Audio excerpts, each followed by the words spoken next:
Chapter 4801. After the meal, Granny Feng removed the things on the table. Yi Qingluo wanted to help. Little miss can help take care of young master. I'll take care of these. Granny Feng handed Feng Shi over to Yi Qingluo. Qingluo, come here. Feng family patriarch waved to her. Yi Qingluo had no choice but to carry Feng Shi to sit beside Feng family patriarch. Your uncle is here now. Just tell him whatever grievances you have suffered. He will definitely seek justice for you. Feng family patriarch glanced at Feng Liqiong, who was sitting by the side. He hinted Yi Qingluo to tell Feng Liqiong about the kidnapping last night. Yi Qingluo knew. Actually, this was her grandfather's intention, to let her and Feng Liqiong interact more, so that they could nurture their relationship. But before Yi Qingluo could speak, Feng Liqiong was the first to speak as he looked at Feng family patriarch. Father, it's not peaceful outside recently. Qingluo has just returned to the Feng family. Take Qingluo and stay in the Feng family. Don't go out for now. His expression was somewhat solemn. Let's not talk about Qingluo's identity. We haven't found a suitable opportunity to reveal it to the public. The most important thing is, there might be some dark forces eyeing the God realm. Feng family patriarch's expression changed slightly. What happened? The important members of the 5 aristocratic families were attacked at the same time. Feng Liqiong placed one hand on the table with a solemn expression.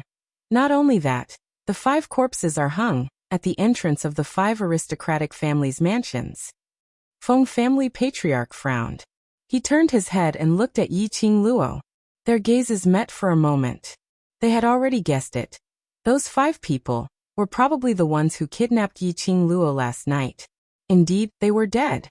Yi Qingluo lowered her eyelids slightly, concealing the deep meaning in her eyes. I've been busy with this matter today. To be able to kill the important members of the 5 aristocratic families at the same time, and to hang the corpses so arrogantly, this is obviously provoking the 5 aristocratic families, provoking me, the acting God Emperor. Feng Liqiong's hand on the table tightened. I'm afraid the other party's power has already infiltrated the God realm. I haven't found any useful clues yet. So you have to be careful. Especially Qingluo. You've just arrived in the God realm, so don't simply sneak out. The people outside are not like you in the lower realm, understand? Yi Qingluo's eyelashes fluttered slightly as she met Feng Liqiong's eyes with a smile. I won't. She paused for a moment before continuing. You said, I can provide you with some information about the other party's forces. What? Feng Liqiong asked immediately. Yi Qingluo maintained her smile. The 5 people who killed the 5 aristocratic families were not done by a single force but one person. Alone. Feng Liqiong frowned. How could one person kill 5 important members of the 5 great clans? It's true, I saw it with my own eyes. Yi Qingluo replied seriously. With your own eyes? Feng Liqiong's eyes darkened. Then did you see who that person was? Yi Qingluo sighed softly and shook her head. That person was wearing a black robe and I couldn't even see his eyes. Then, do you have a way to identify that person? Feng Liqiong asked. That person was wearing a loose black robe. I couldn't see the other party's body shape. His voice was also modified by profound energy. Even if that person was standing in front of me, I'm afraid I wouldn't be able to recognize him. Yi Qingluo pursed her pink lips and said apologetically, I'm sorry, uncle, I can't help you. Think carefully again. Feng Liqiong hadn't finished his words. Feng family's matriarch gave him a slap on the head. 7th young miss who likes trash. Lord Overlord, please be gentle with your love. 7th young miss who likes trash. Lord Overlord, please be gentle with your love. The Sea of Books Pavilion updates the fastest. Chapter 4802. Didn't you hear Qingluo say she couldn't recognize him? Still keep asking. Feng Liqiong stared at him in annoyance. As her uncle, don't you know how to care about her? Feng Liqiong touched the back of his head and gave up asking, looking at Yi Qingluo embarrassedly. Qingluo, I'm sorry, I'm too anxious. Yi Qingluo smiled innocently. It's all right. But little uncle, why aren't you curious about how I know that person? Uncle is muddled from work, thinking of solving the problem of the 5 aristocrats, too anxious. Feng Liqiang softened his tone. It's my fault, I didn't care about you. He lowered his head apologetically and asked with concern. Qing Luo, how did you meet that person? Because I was with the 5 dead people from the 5 aristocrats last night. Yi Qing Luo's fingertips touched her chin. I saw that black-robed man kill those 5 people with my own eyes. With your own eyes? Feng Liqiang immediately grabbed Yi Qing Luo's hand and sized her up. Are you all right? You saw it with your own eyes. Why didn't that black-robed man hurt you? Perhaps it's because I have something on me that the other party wants. Yi Qing Luo allowed Feng Liqiang to hold her wrist. They seem to want to find out from me the whereabouts of the Feng family's treasure. Yi Qing Luo pursed her lips slightly. How would I know anything about the Feng family's treasure? She paused and didn't give the others a chance to speak. She continued. Oh right, little uncle, did you already know my identity? That's why you sent the Divine Guardian squad to the lower realm to find me? This topic had changed a little too quickly. Feng Liqiang was stunned for a moment and immediately nodded. Not really, but I have some suspicions. So I wanted to get someone to bring you up to see. He looked at Feng Liqiang. Father has been looking for you for a long time, but I had never expected you to be in the lower realm. Yi Qing Luo blinked her eyes. Her eyes were covered with a layer of mist. Won't uncle suspect my identity? You and grandfather don't seem to need me to verify my identity and you already believe me. That look seemed to be very touched. Feng Liqiang held Yi Qing Luo's hand with heartache. How can grandfather recognize the wrong person? You are Feng Ji's daughter, my granddaughter. That's right. Your face says it all. Feng Liqiang's eyes were warm and gentle, and a kind smile hung on her face. You don't let your imagination run wild. If you're really worried, you can wait for a while and find an opportunity to reveal your identity to the God realm, and then verify it in front of everyone. Yi Qing Luo's eyelashes fluttered, seemingly a little nervous. But I'm not from the God realm. They won't accept me. You are the granddaughter of my Feng family. Who dares to not accept you? Let the acting God Emperor chop off their heads. Feng family's matriarch interrupted Yi Qing Luo's words. Feng Liqiang said helplessly, Father, I'm not a tyrant. How can I behead someone just because you say so? Just find a random reason. What rebellion? What forbidden techniques? Find any reason. Feng clan master was unreasonable. Feng Liqiang knew her father's character very well, and she nodded repeatedly. Yes, yes, yes, whoever dares to deny our little princess will be beheaded. Yi Qing Luo held the old man's arm and leaned her head on his shoulder. Grandfather treats me the best. The old man chuckled as he stroked her soft black hair that was not tied up. His eyes were filled with a kind and gentle smile. 7th young miss who likes trash. Overlord, please collect your love. 7th young miss who likes trash. Overlord, please collect your love. The Sea of Books Pavilion updates the fastest. Chapter 4803. Yi Qing Luo's eyes curved as she casually looked towards Feng Liqiang and asked, Little uncle, is it only the few of you who know about the news that you sent someone to fetch me back? Feng Liqiang, Ji Wuhua and Feng Changqing. Feng Liqiang nodded. Yes, what's wrong? Yi Qing Luo bit her pink lips in doubt. Since no one knows my identity, why are the 5 people from the 5 aristocrats so sure that I know the Feng family's treasure? Yi Qing Luo asked. The entire hall fell into silence. After a while, Feng Liqiang frowned. You mean, someone knows your identity? I don't know. Yi Qing Luo shook her head. Uncle, this matter. You must investigate clearly. This is not only related to my personal safety, but also the entire Feng family. She rubbed her head against Feng family's matriarch. I don't want to bring disaster to the Feng family not long after I returned. Feng family's matriarch was distressed. How can you be a disaster to the Feng family? You are grandfather's treasure. Yi Qing Luo nodded with a smile. So uncle must find out the other party's purpose as soon as possible. If you need my help, I will not hesitate. Don't worry. Feng Liqiang clenched her fists. Whoever dares to touch the Feng family, I, Feng Liqiang, will be the first to disagree. Leave this matter to me. The people from the 5 aristocrats dare to kidnap Qing Luo in the Feng family. It means that this Feng family must have hidden a lot of informers from the 5 aristocrats. Feng family's matriarch looked at Feng Liqiang. As an uncle, you should know how to help your niece vent her anger, right?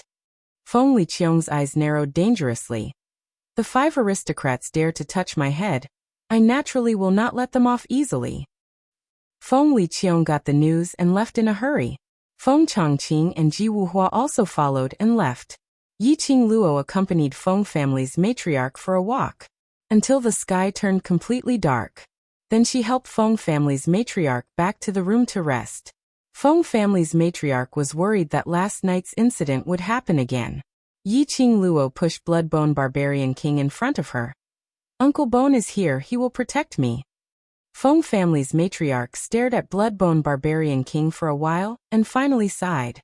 There was a tinge of regret in his tone. No one knew what he was feeling regretful about. After Master Feng fell asleep, Yiqing Luo then headed towards her own room. The barbaric Bloodbone King followed closely behind. His eyes were dark as he stared at the girl's back. Just now were you hinting at something? Yiqing Luo felt a little strange on the dining table, as well as the casual conversation afterwards. However, he could not tell what was so strange about it. Somehow he felt that the smile on Yiqing Luo's face looked pure, but it wasn't pure. It was unlike the heartfelt smile on his face when he faced the Feng family's patriarch. Yiqing Luo tilted her head. Under the night sky, the young girl's beautiful face seemed to be plated with a layer of silver radiance. Uncle Bone really understands me. Yiqing Luo didn't deny it as she curved her charming eyes. Uncle Bone, do you have a way to set up a barrier with only the 2 of us? The barbaric Bloodbone King's eyes flickered. Without anyone noticing, he scanned his surroundings with the corner of his eyes. Then he nodded. The next day, Yiqing Luo woke up early in the morning and headed to the kitchen to help Grandma Feng prepare breakfast. The atmosphere was harmonious. While Yiqing Luo was busy with the things in her hands, she asked, Grandma Feng, how long have you been in the Feng family? I have been in the Feng family since young. Grandma Feng smiled. Once upon a time, your mother was also taken care of by me. 7th young miss who likes trash. Overlord, please collect your love. 7th young miss who likes trash. Overlord, please collect your love. The Sea of Books Pavilion updates the fastest. Chapter 4804. Yiqing Luo's eyes lit up and hurried to Granny Feng's side. Granny Feng took care of grandfather and mother, and now she takes care of me and Cece. Her smile deepened. In our eyes, Granny Feng is our family. Granny Feng's eyes were filled with a layer of moisture. She was very happy in her heart, but remembered her identity as a servant. You can't do that, young miss. Please don't say that. If the Lord hears it, I will be punished. If grandfather hears it, he will agree with what I said. Yiqing Luo put her arms around Granny Feng's waist. Granny Feng was overjoyed and her face was full of smiles. Yiqing Luo took the opportunity to say, Granny Feng, I want to know more about the Feng family, about grandfather, uncle, and mother. I want to integrate into the Feng family faster. Can you tell me? Of course, no problem. Granny Feng smiled. Granny will tell you what you want to know. Yiqing Luo tilted her head. I want to know about grandfather, mother, and uncle. The Feng family has always been an enviable big family. Granny Feng's movements slowed down as she fell into memories. Among the big families that fight openly and secretly, the Feng family is like an exception. The Feng family has always been monogamous. There are no concubines fighting for the family property. After the former emperor and the acting emperor were born, they grew up in the love of the lord and madam. The relationship between the former emperor and the acting emperor has always been very good, supporting and accompanying each other, until they grew up. Yiqing Luo's eyes lit up. Is the relationship between uncle and mother so good? Because madam passed away early, and the lord is a man after all, not so meticulous. The former emperor has always been taking care of the acting emperor like an elder sister and mother. Naturally, the relationship between the siblings is so deep that no one can destroy it. Yiqing Luo continued with a smile. I will also take good care of Cece like mother and uncle. Granny Feng was amused. Yiqing Luo asked again. Then what happened later? Why did uncle say that if it wasn't something, grandfather didn't allow him to say it? Granny Feng's smile froze on her face. She hurriedly shook her head. Little miss, it's not that this old servant doesn't want to tell you, but this matter has happened too long ago. Master also doesn't want you to be sad about the past. She paused and reminded. Little miss, in front of the patriarch, it's better not to mention anything about that matter. Yiqing Luo nodded obediently and changed the topic. Then I'll ask. The relationship between grandfather and uncle.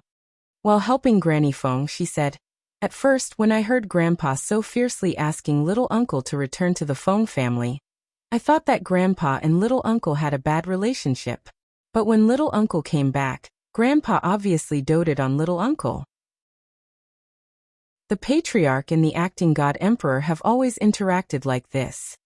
Granny Feng chuckled. The acting divine emperor is a very serious person. After he took over the position of acting divine emperor, he has been working hard to support the entire divine realm. So, the acting divine emperor is often busy dealing with the affairs of the god realm, and neglects the patriarch. The patriarch is angry and distressed. Every time he sends someone to invite the acting divine emperor back home, the acting divine emperor always has something to do. This is the first time the acting divine emperor has returned to the Feng family in hundreds of years. The correct chapter of Wei's 7th Miss, Overlord, Be Gentle with Your Love, will continue to be updated in the Sea of Books Pavilion.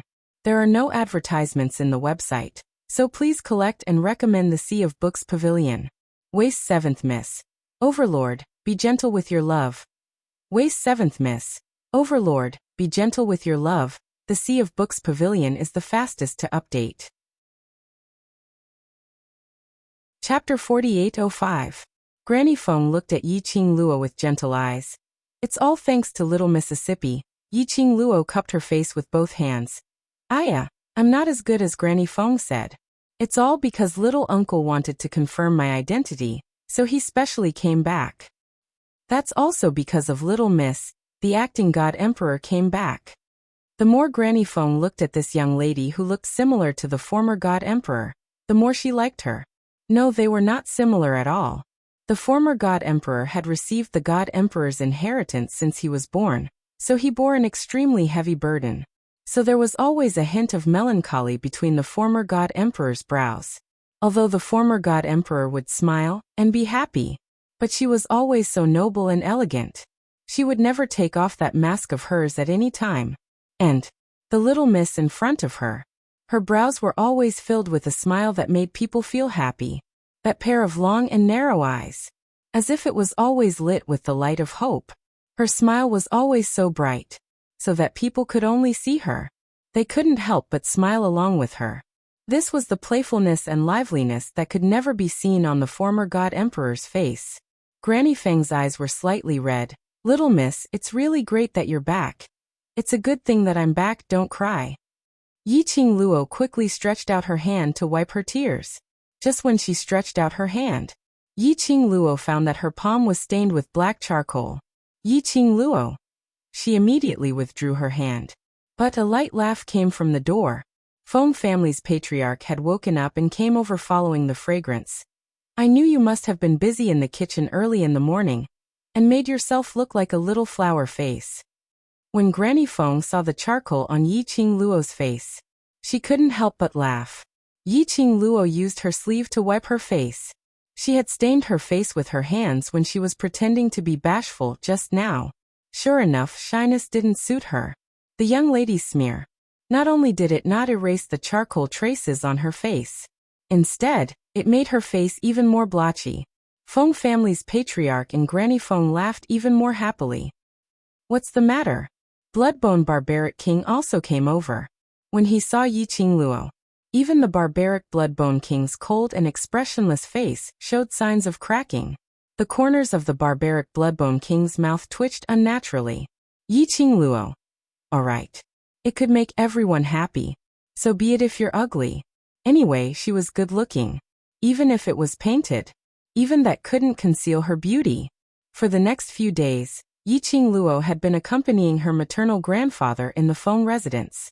On the third day after Feng Liqiong left the Feng family, Feng Liqiong had returned. He also brought a team of divine guards to guard the Feng family. He even arranged for 2 groups of divine guards to protect Yiqing Luo in the dark. This posture made Feng clan master a little worried. What's wrong?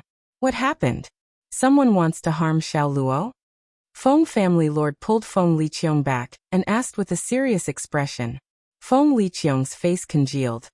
There's no way to settle the matter with the 5 great aristocrats. It seems that someone has gotten the news of a mysterious lady appearing in the Feng family. And there's evidence that the death of the 5 great aristocrats' important members is related to our Feng family's mysterious lady, Xiao Luo. He paused for a moment. With the Divine Guards and Divine Guards' Dark Team's protection, Father, you don't need to worry. Yiqing Luo didn't have much change in her emotions. After Feng Liqiong finished speaking, she curled her pink lips and said, Chapter 4806. Uncle, why not? I go back to the lower realm first. Feng Liqiong's eyes congealed slightly. Not waiting for him to speak, Feng family patriarch stopped her. No. If those people chase you to the lower realm, how can they protect you? They won't expect me to be in the lower realm. Yiqing Luo analyzed the pros and cons. They have their eyes on the Feng family. If I am in the lower realm, it will be safer, isn't it? What's more, I came to the God realm suddenly. My brothers and sisters in the lower realm will definitely be worried about me. Yiqing Luo sighed softly. I should take the opportunity to go to the lower realm to tell them that I am safe. Qing Luo. Feng Liqiong coughed lightly. I also don't recommend you to leave the Feng family. Yiqing Luo looked at him. Feng Liqiong sighed faintly. No one knows to what extent those people have their eyes on you. If you leave the God realm, and they follow, I'm afraid it won't just be you. You will meet with an accident. I'm afraid your brothers and sisters in the lower realm will also not be able to escape. His eyes were filled with concern as he patted Yiqing Luo's shoulder. The God's guards cannot stay in the lower realm for too long. Otherwise it would destroy the balance in the lower realm. So uncle is unable to let the God's guards accompany you back to the lower realm. The light in Yiqing Luo's eyes dimmed slightly. Feng family patriarch comforted her with heartache. Little Luo, wait for your uncle to settle the matter. Then find a chance to meet your friends. Yiqing Luo pursed her pink lips. I know. I don't want them to get hurt because of me. Feng Liqiong was also distressed. Don't worry, uncle will not let the 5 aristocrats ride on your head. Uncle must make them give an explanation for this matter. I believe you. Yiqing Luo's eyes were filled with trust. Her burning gaze looked at Feng Liqiong and Feng family patriarch, then nodded at them. I know. Grandfather and little uncle are doing this for my sake. Feng family patriarch was even more distressed. Yiqing Luo looked at Bloodbone Barbarian King, suddenly stretched out her hand and held his wrist. Uncle Bone, I have a request. The barbaric Bloodbone King stared at the fair and slender little hand on his wrist, and was a little stunned. What? Uncle Bone, help me make a trip down to the lower realm and tell them about my news, so that they can be assured, all right? Yiqing Luo's charming eyes were filled with hope. The Bloodbone Barbaric King frowned. No. This god promised Feng Ge to protect you. Yiqing Luo's face collapsed as she spoke in a slightly coquettish tone as she hugged Bloodbone Barbaric King's arm and shook it. Uncle Bone, the only person I trust the most is you. Moreover, the World Group's brothers all know you. Go and tell them, the credibility will be higher. She raised her head and continued, I'm at the Feng Manor. Mo reminds you. Please add me to your collection after reading it. Read it again. It's easier to read it later. I'm not going anywhere. With Grandpa by my side and little uncle protecting me, what are you worried about? If worst comes to worst, you can just go and come back quickly. The barbaric Bloodbone King's attitude was very firm. But he couldn't resist the girl's coquettish offensive. In the end, he still agreed with a dark expression. Moreover, it was true.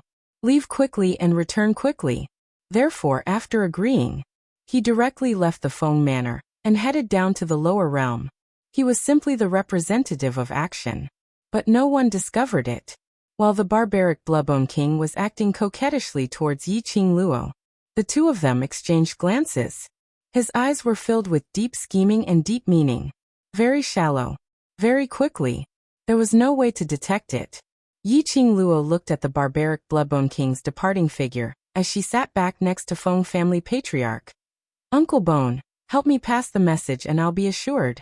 I'll stay in the Feng manor to accompany Grandpa. Chapter 4807. Feng Liqiang also looked at Bloodbone Barbarian King's departing figure. After a long time, he retracted his gaze and looked at Yi Qingluo. Qingluo, stay in the Feng manor peacefully, with Uncle around. Uncle will not let anyone bully you. The young girl's charming eyes were curved. Her pupils, which were as clear as water, rippled with an unreal light. Blinking again, the young lady's eyes were filled with trust. I have always believed in Uncle. Feng Liqiang smiled. Then she hurriedly left. Feng family's patriarch saw Yi Qingluo staring at Feng Liqiang's back. He thought she was worried about the matter with the 5 aristocrats, so he comforted her. Don't think so much, leave everything to your uncle. Yi Qingluo turned back with a smile and held the old man's arm, leaning her head on his shoulder intimately. Grandfather and uncle's relationship is really good. Is grandfather's only son. The old man's eyes were kind as he smiled lightly. He has been by your mother's side since he was young. As for me, I have not fulfilled the responsibility of a father. I always thought that with your mother taking care of him, it was enough. His gaze gradually turned gentle. Later on, after Xiao Gu passed away, I was sad, but he felt worse than me. He was depressed for a long time. He could tell. Grandfather really cared about Feng Liqiang. Very much. Family. Yi Qingluo rubbed her head on his shoulder. Grandfather still has me. I will take care of grandfather on behalf of my mother. Feng family's patriarch smiled and touched her head. My biggest wish is for you to live peacefully. Night. Yi Qingluo had just coaxed grandfather to sleep and returned to her own room. But hadn't even warmed up yet. Urgent footsteps were heard outside the door. Following that, Feng Liqiang rushed over with a serious face. Qingluo, I've caught the black-clothed man who killed the important members of the 5 noble families. Yi Qingluo's gaze was fixed on him for a while. Under the moonlight, that pair of glass-like pupils seemed to be covered with a layer of thick black fog. Feng Liqiang inexplicably felt flustered. He frowned and tried to call out. Qingluo? Uncle. The young lady's clear voice, with a unique coquettish tone.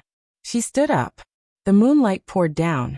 Her fiery red dress seemed to be plated with a layer of silver light. It made the young girl look like a moonlight goddess stepping on the moon. Holy and elegant, unattainable. Feng Liqiang didn't know if she was imagining things. Why do I feel like tonight's Yi Qingluo was a little strange? However, he couldn't tell what was strange about it. In the next moment, the young girl was already in front of him. Her beautiful face was reflected in his eyes at close range. Then, little uncle, is my suspicion cleared? Feng Liqiang calmed herself down. Didn't you say that you saw that man in black? Uncle wants to invite you to take a look to see if it's that black-robed man. In case there's an imposter in the dark. He paused for a moment before explaining. According to what you said, that black-clothed man is strong enough to kill 5 important members of the 5 great aristocratic families. He shouldn't be easily captured by us, so. Yi Qingluo nodded, sure. The girl's reply was rather decisive. Her belly full of persuasion was swallowed back. Feng Liqiang was slightly stunned and immediately gave a smile. Qingluo, don't worry, Uncle will definitely protect you. Chapter 4808. Feng Liqiang hurriedly said. Then let's go. Yi Qingluo walked out of the room and closed the door. Suddenly, as if she had thought of something, she smiled at Feng Liqiang. It's already so late, I should greet grandfather. Father should be asleep already. Don't wake him up. Feng Liqiang smiled. Go and identify it. Uncle will send you back immediately. It won't take long. Yi Qingluo's exquisite brows didn't reveal much emotion. She didn't resist at all, and obediently followed behind Feng Liqiang. Once they left the Phoenix mansion, A horse carriage was waiting outside. Yiqing Luo boarded the carriage. The curtains of the carriage fell. It was pitch black in front of him.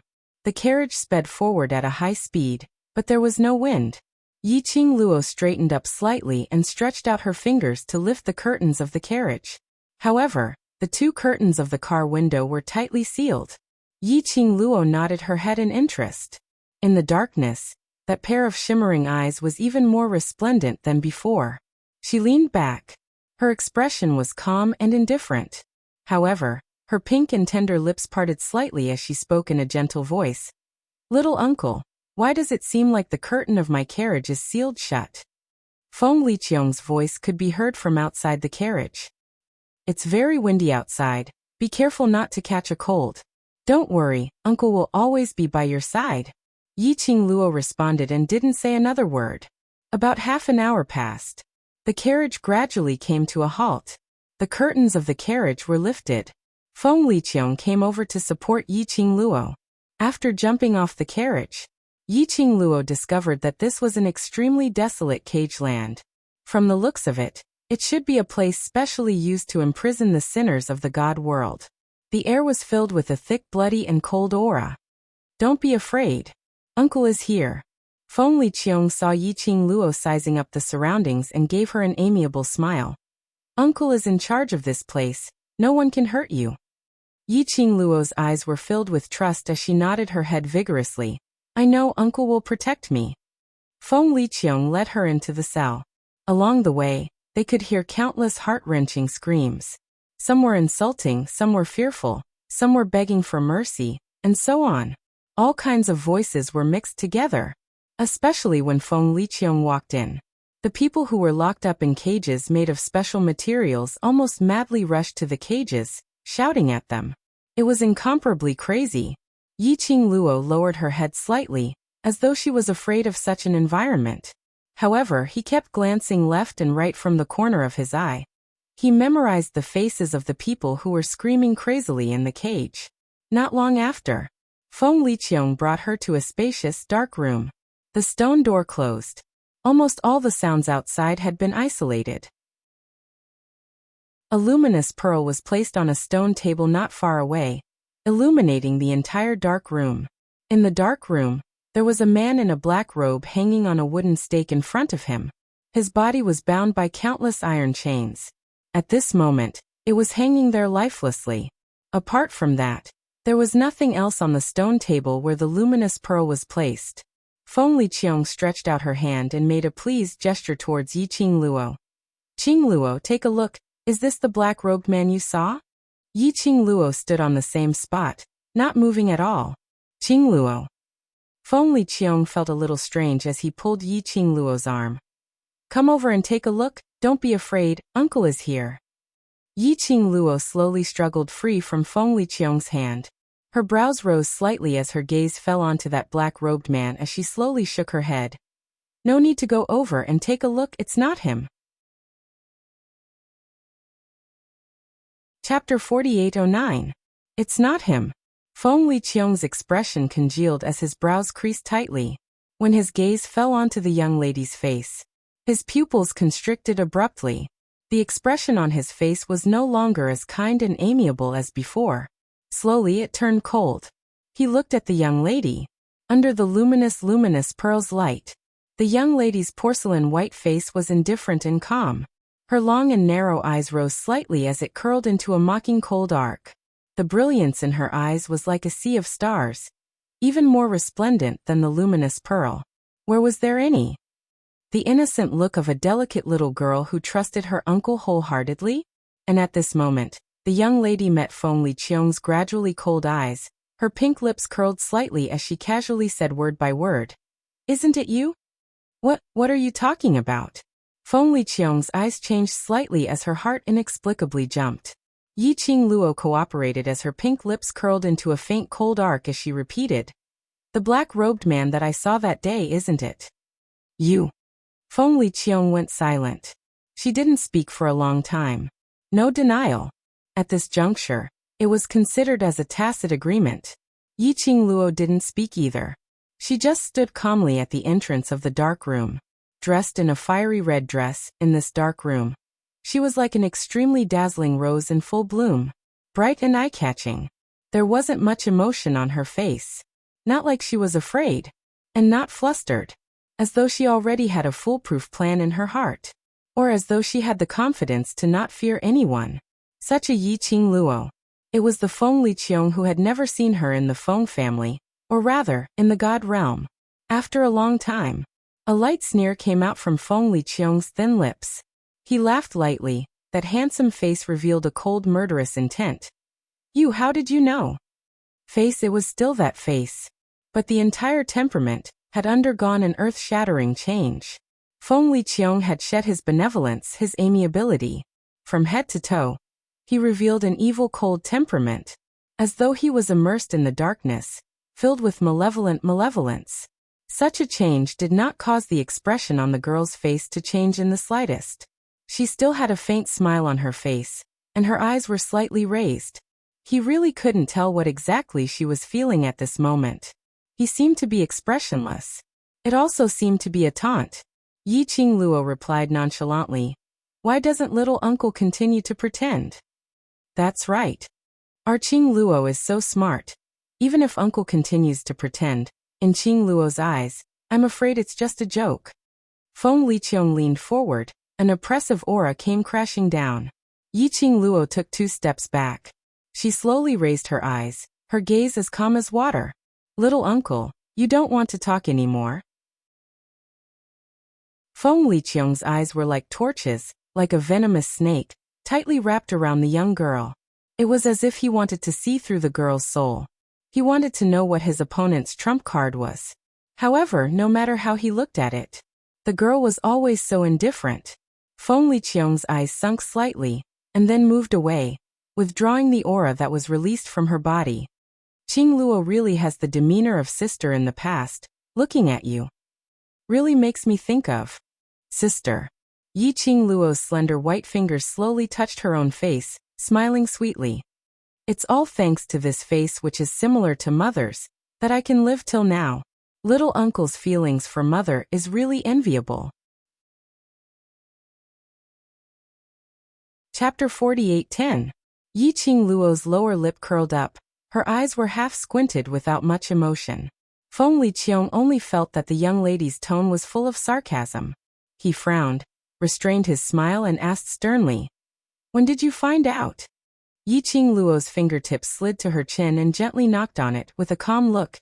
"It seems I knew it from the beginning." "How is that possible?" Feng Liqiong's brows knitted even tighter. "Where did I go wrong? Made you suspect me?" Yi Qing Luo chuckled.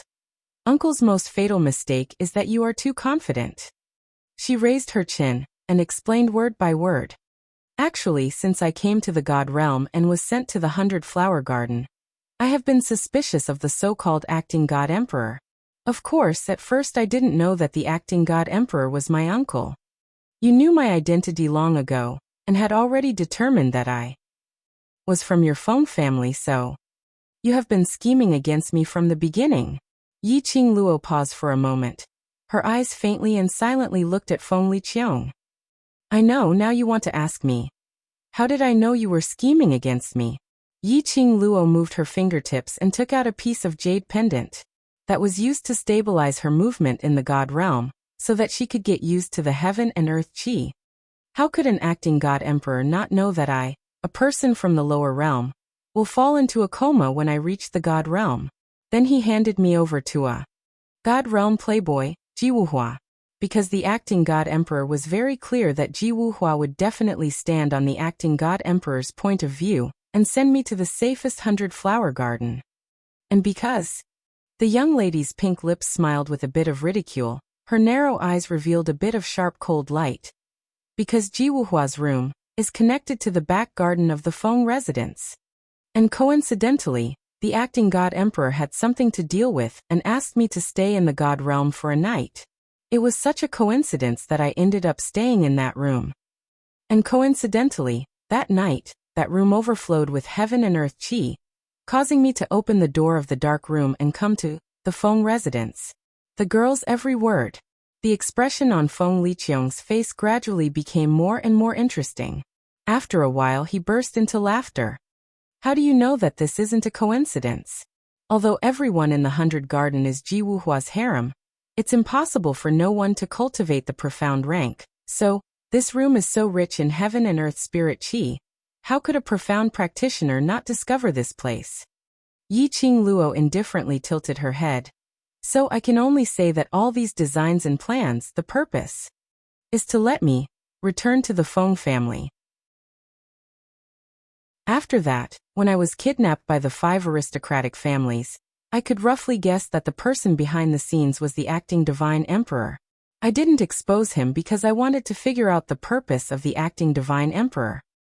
Therefore, when you appeared at the exit in a black robe, I already knew that you were the acting divine emperor. When Yiqing Luo said this, she paused slightly. She chuckled softly. Then in the Feng manner you appeared. Yiqing Luo's pink lips lightly spat out a few words. The acting divine emperor, my uncle, wanted to get my trust, to let me believe you unconditionally. When I found out that my uncle was the acting divine emperor, my heart was really very sad. Chapter 48:11. The expression on Feng Liqiang's face was very strange. The way she looked at Yiqing Luo was also very strange. Why did this young lady look so calm? She had already guessed everything. But she was able to put up a show with him calmly. What kind of psychological quality did she have to be able to do this? Obviously she was just a 15-year-old young lady. Feng Liqiang gazed deeply at the young lady. There was a cold glint in her eyes. She seemed to be pondering. What kind of environment did Yiqing Luo grow up until now? To have such a strong psychological quality? Feng Liqiang had to admit. This young lady was indeed Feng Ji's daughter. Such a stubborn temper. Exactly the same. Or perhaps, compared to Feng Ge, this young lady was even more outstanding. Feng Liqiang's throat moved. After a long while, a hoarse voice spat out a sentence. You deliberately disguised yourself, to beat me at my own game, to make me self-explode, right? That's not it. The young lady's voice still had her unique sweetness, the same tone as usual, when she acted coquettishly. Uncle wants to put up a show, so I cooperated with him. Such a tone. And the young lady's brilliant smile. Lin Fan's pupils constricted slightly. He stared at her, his voice deep. You're not afraid? Of course not. Yiqing Luo shook her head smilingly. You are my uncle and you will not really hurt me. Why should I be afraid? Feng Liqiang laughed. How can you be sure that I will not hurt you? Yiqing Luo's slender fingers touched her chin, replying seriously. Because uncle cares about grandfather. It wasn't easy for grandfather to find me. If I'm injured or something happens to me, it will definitely be a huge blow to grandfather. She smiled, her eyes curved. So uncle can't bear to see grandfather sad. The young lady's analysis made Feng Liqiang couldn't help but snort lightly. You're quite sure? Of course. I have my own trump card. Yiqing Luo was still smiling. Feng Liqiang raised her brows. Trump card. Naturally, I can't bet everything on little uncle's feelings for grandfather. I can't bet on little uncle's humanity. Yiqing Luo's words were very direct. Of course I have my own trump card. If little uncle loses his humanity, wouldn't I be in danger? Feng Liqiang laughed again, as she stared at Yiqing Luo's gaze, filled with a probing and sizing expression. What's your trump card? If I tell you now, it won't be called a trump card anymore. Yiqing Luo casually waved her hand. Under the bright light of the luminous pearl, the young lady's beauty had a hazy charm. Feng Liqiang's eyes were deep and unblinking as she stared at her. He seemed to be thinking about something. Yiqing Luo crossed her arms in front of her chest again. Now little uncle can tell me your motive? Feng Liqiang stared at her without blinking and did not answer her. There was silence for several breaths. Yiqing Luo turned around and headed towards the entrance of the dark room. The moment she moved, swoosh, that black-robed man who was originally hanging on the wooden pole dragged the thick and solid iron chain, as he speedily rushed towards Yiqing Luo. The black-robed man swiftly closed in, bringing along a piercing cold wind. In an instant he blocked in front of Yi Qingluo, blocking Yi Qingluo's path. Yi Qingluo glanced at that man, paused her footsteps and turned to look at Feng Liqiong. Is little uncle going to use force on me? Chapter 48:12. Feng Liqiong glanced at the man. The black-robed man was silent for a moment. He slowly moved his body away. The iron chains that were dragged on the ground made crackling sounds in the quiet dark room. It was extremely ear-piercing. Yi Qingluo turned around once again as she pushed the dark room's door. This time no one stopped him. But Yi Qingluo wasn't able to push that stone door open. She pushed twice. Seeing that the stone door wouldn't budge at all, he decided not to push it anymore. He turned to Feng Liqiong and said, "Little uncle isn't willing to tell us what he's here for, nor is he willing to let me leave. Let's just stand here and waste time." Her pink lips curled into a sweet smile. In any case, when grandfather wakes up and realizes that I'm not in the room, he'll definitely remember that I was kidnapped by the 5 aristocratic families a few days ago. At that time, if he's provoked, you'll have to take full responsibility. Feng Liqiong's eyes darkened. Flicking her sleeve, she turned and walked back to the only stone table in the room. He shot a glance at Yi Qingluo. Yi Qingluo didn't hesitate as she walked over directly and sat opposite Feng Liqiong. On the table, there was a jar of wine and several upside-down wine bowls. After Yi Qingluo sat down, she directly picked up the wine bowls and poured 2 bowls of wine, placing 1 bowl in front of each of them. "Come, let's chat while we drink. I'm also rather curious, to make the acting god emperor personally go down to the sea. What is it exactly?" The girl finished the bowl of wine in one breath. She was so forthright that she didn't seem like a woman at all. Feng Liqiong held the bowl of wine in her hand and remained motionless. "Aren't you afraid that the wine is poisoned? If it was poisonous, you would have stopped me long ago." Yi Qingluo poured another bowl of wine. "If little uncle wants to kill me, there are plenty of opportunities. There's no need to go through so much trouble." Feng Liqiong chuckled again. He picked up the bowl of wine and drained it in one gulp. His gaze was fixated on the young girl without blinking. There was a momentary daze in his eyes. It seemed to be through the girl. She thought of her mother, Feng Gu. Yi Qingluo didn't open her mouth to interrupt his recollection. At this moment, Feng Liqiong thought more about her mother. Perhaps it would allow him to retain some of his humanity. If Feng Liqiong's bestial nature were to explode, she would be in danger. Even if he had a trump card, he still had to be careful. Yi Qingluo continued pouring wine and drinking. He even refilled Feng Liqiong's cup. The two of them were silent. One bowl after another, they drank 3 bowls. Feng Liqiong then put down the wine bowl. "Qingluo is so smart, you should have guessed my motive, isn't that so?" I really can't guess." The young girl shook her head and propped up her chin with one hand.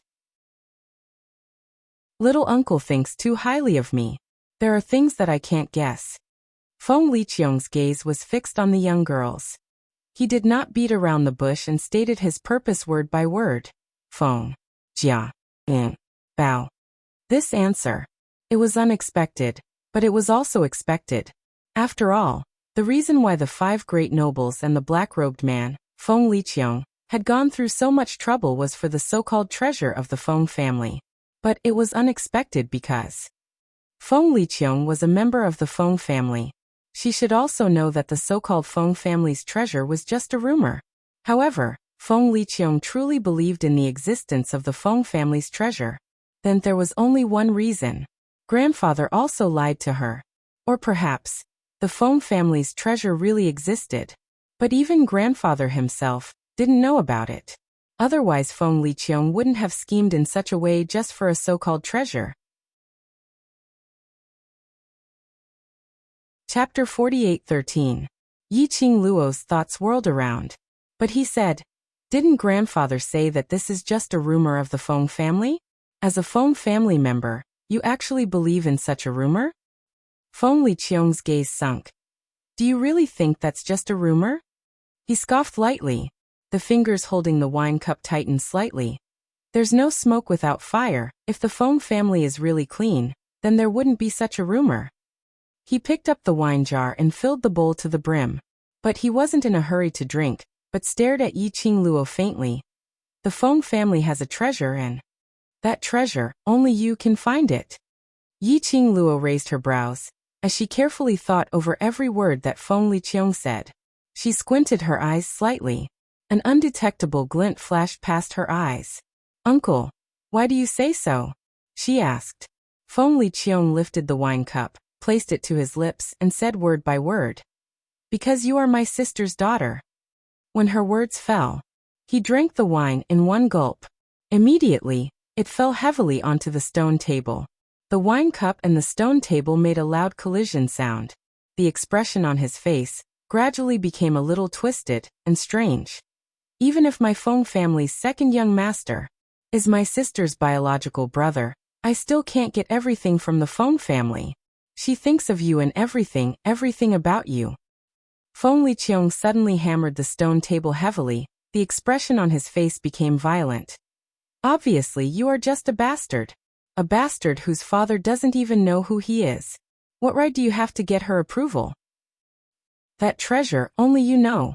Sister must have told you the whereabouts of the treasure. Qingluo, this is what you owe uncle. Quick, tell uncle the whereabouts of the treasure, and compensate uncle. He muttered softly, as if he was possessed by a demon. Such a crazy side. She had completely lost her usual kind and elegant demeanor. Yi Qingluo didn't move, nor did she have any intention to be afraid. She just sat there quietly, allowing Feng Liqiong to vent his anger. But on the surface, she looked so calm and indifferent. But in her heart, it was already a storm. Bastard. These two words pierced deeply into Yi Qingluo's heart. From the memories of the blood-bone barbarian king, Yi Qingluo could probably imagine her mother's melodramatic love story. His mother got pregnant before marriage. Not long after she was born, she encountered a dangerous situation. He had no choice but to hand her over to the care of the blood-bone barbarian king. From the start to the end, Yi Qingluo had not seen where her so-called father was. Why Feng Liqiong was certain that the Feng family had that treasure, and the whereabouts of the treasure must be with her? Also, what do you mean by compensation? What did she owe him? Qingluo. Suddenly, Feng Liqiong grabbed Yi Qingluo's arm with both her hands, as she stared at her with a crazed gaze. Uncle doesn't have any other requests, as long as you tell uncle the whereabouts of the Feng family's treasures. Everything that we have can return to how it was originally.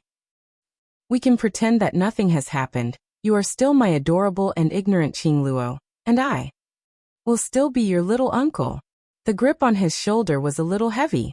Yi Qingluo frowned slightly but didn't struggle free, only replying in a serious tone. I don't know what you're talking about. Perhaps it was the words don't know that agitated him. Feng Liqiong suddenly stood up. The expression on his face revealed a sinister viciousness. Qingluo, uncle doesn't want to use brute force on you. Chapter 48:14. Yi Qingluo pursed her lips as her eyes met Feng Liqiong's crazed gaze without blinking. On the phone, she could smell the strong smell of alcohol on Feng Liqiong. But she wasn't afraid of Feng Liqiong's vicious aura, or showing a timid expression towards Feng Liqiong. She was still as calm as usual. Her expression was calm and indifferent. She allowed Feng Liqiong to tighten her grip on her shoulders, her strength increasing. The two of them just like that. There was silence for a long while. Feng Liqiong released Ji Yunshu's arms, and sat down on the stone bench. His breathing was rapid. The haze on his face had not dispersed. His eyes were overflowing with vicious aura, as though he was suppressing his own emotions. Uncle, if I knew what you are talking about, I wouldn't be sitting in front of you now. Yi Qingluo saw him calm down and spoke calmly. I knew you had a problem. If I knew about the so-called Feng family's treasure, it wouldn't be yours. Feng Liqiong pressed both hands on the stone table. Think carefully, do you have anything special on you? Or that bone lord, is there any clue on him? Or rather, is there anything particularly deep in your memory? Feng Liqiong asked several questions consecutively. It was as if he had been possessed. Yi Qingluo stared deeply at the crazy man in front of her, unable to describe the feeling in her heart. This man was her uncle. In fact, She did not feel much malice from her youngest uncle. Her uncle's feelings towards her grandfather was definitely not fake. He was actually a sentimental person. But his obsession had already made him unable to walk out of it. That Feng family's treasure, what on earth was it? Until Feng Liqiang stopped the barrage of questions. Yiqing Luo then took a deep breath. I really can't recall. Perhaps the last hope had been shattered. Feng Liqiang let out a sudden roar. His hands suddenly scattered the wine jars and bowls on the table onto the ground. He was like a raging beast, roaring with the anger in his heart. You don't know. How could you not know that woman, the person she cares about the most is that beast in human form? Even if you are that beast's child, she would still care about you. When that woman died, all she thought about was that you had arranged everything for you. But she never thought about me, never. Feng Liqiang's voice was hoarse as she howled in anger. His eyes were scarlet red as he stared fiercely at Yiqing Luo. It was as if he was going to destroy the world. A sinister, murderous aura burst forth. Obviously, I am the person closest to her. I am the person with the highest talent. Why can't everything be mine? Why should I take care of you for her? That beast with a human face, the daughter of the enemy who killed my Feng family. She treasured you so much. She left everything to you. How could she not leave the opportunity of the Divine Emperor's inheritance to you? You must know where the Feng family's treasure is. You must know the Divine Emperor's inheritance. Feng Liqiang suddenly dashed towards Yiqing Luo. One hand clasped onto Yiqing Luo's neck. His tone was sinister and cold. Qing Luo, quickly tell your uncle where that woman hid the Feng family's treasure. As long as you get the Divine Emperor's inheritance and become the real emperor of the Divine Emperors, you will definitely bring that woman to treat you as your own biological daughter and treat you well. Tipping Chi 100000 book coins for the 10th wave. Now she was still short of the chief of the alliance. End of this chapter. 7th Young Miss. Overlord, please be gentler. Chapter 48:15. Feng Liqiang had used quite a bit of strength. Yiqing Luo's neck felt a little painful. The two of them were very close. Yiqing Luo could clearly see the frenzied whirlpool in Feng Liqiang's eyes, as though it was going to swallow up all his rationality. Yiqing Luo frowned slightly. She slowly lifted her fair hand and placed it on the back of the hand on her neck. These hands. Before today, it was full of tolerance and warmth. But at this moment, there was a thin layer of sweat on it. You must know the Feng family's treasure. You must know. That woman loved that beast so much. You're that person's daughter. There's no way she wouldn't tell you. The more Feng Liqiang spoke, the more deranged she became. He tightened his grip on the young girl's neck. I know. Could it be that beast also looked for you? That beast? He didn't want you to tell me, right? Yiqing Luo's face turned slightly red.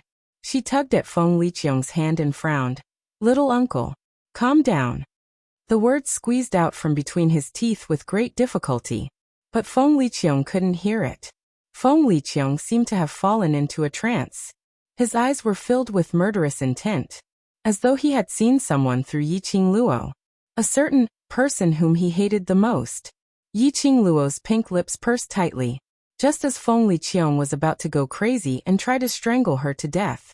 She raised her slender, white fingers. A flaming red fan spun from the girl's fingertips. The feather fan pressed against Feng Liqiang's chest. In the meantime, bang. There was a deafening noise.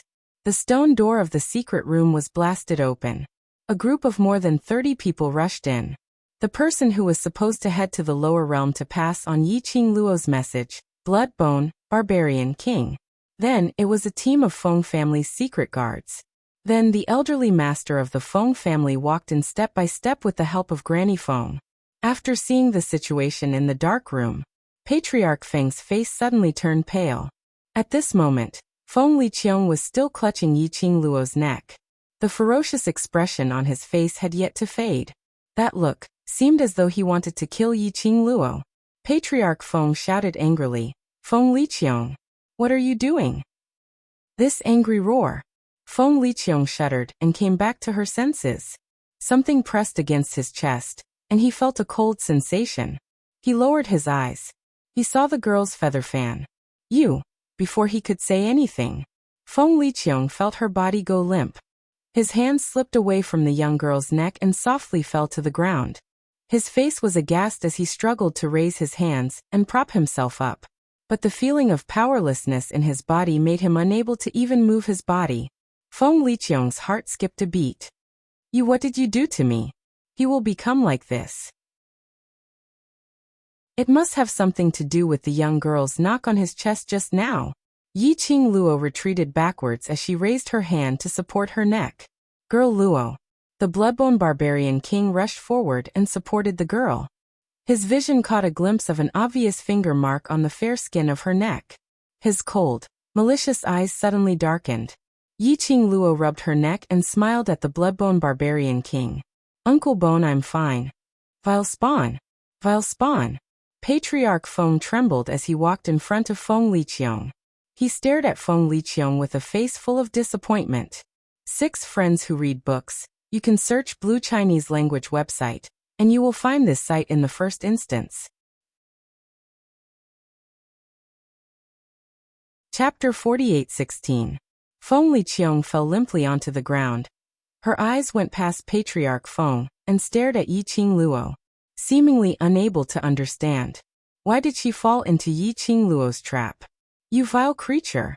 Why are you still staring at little Luo?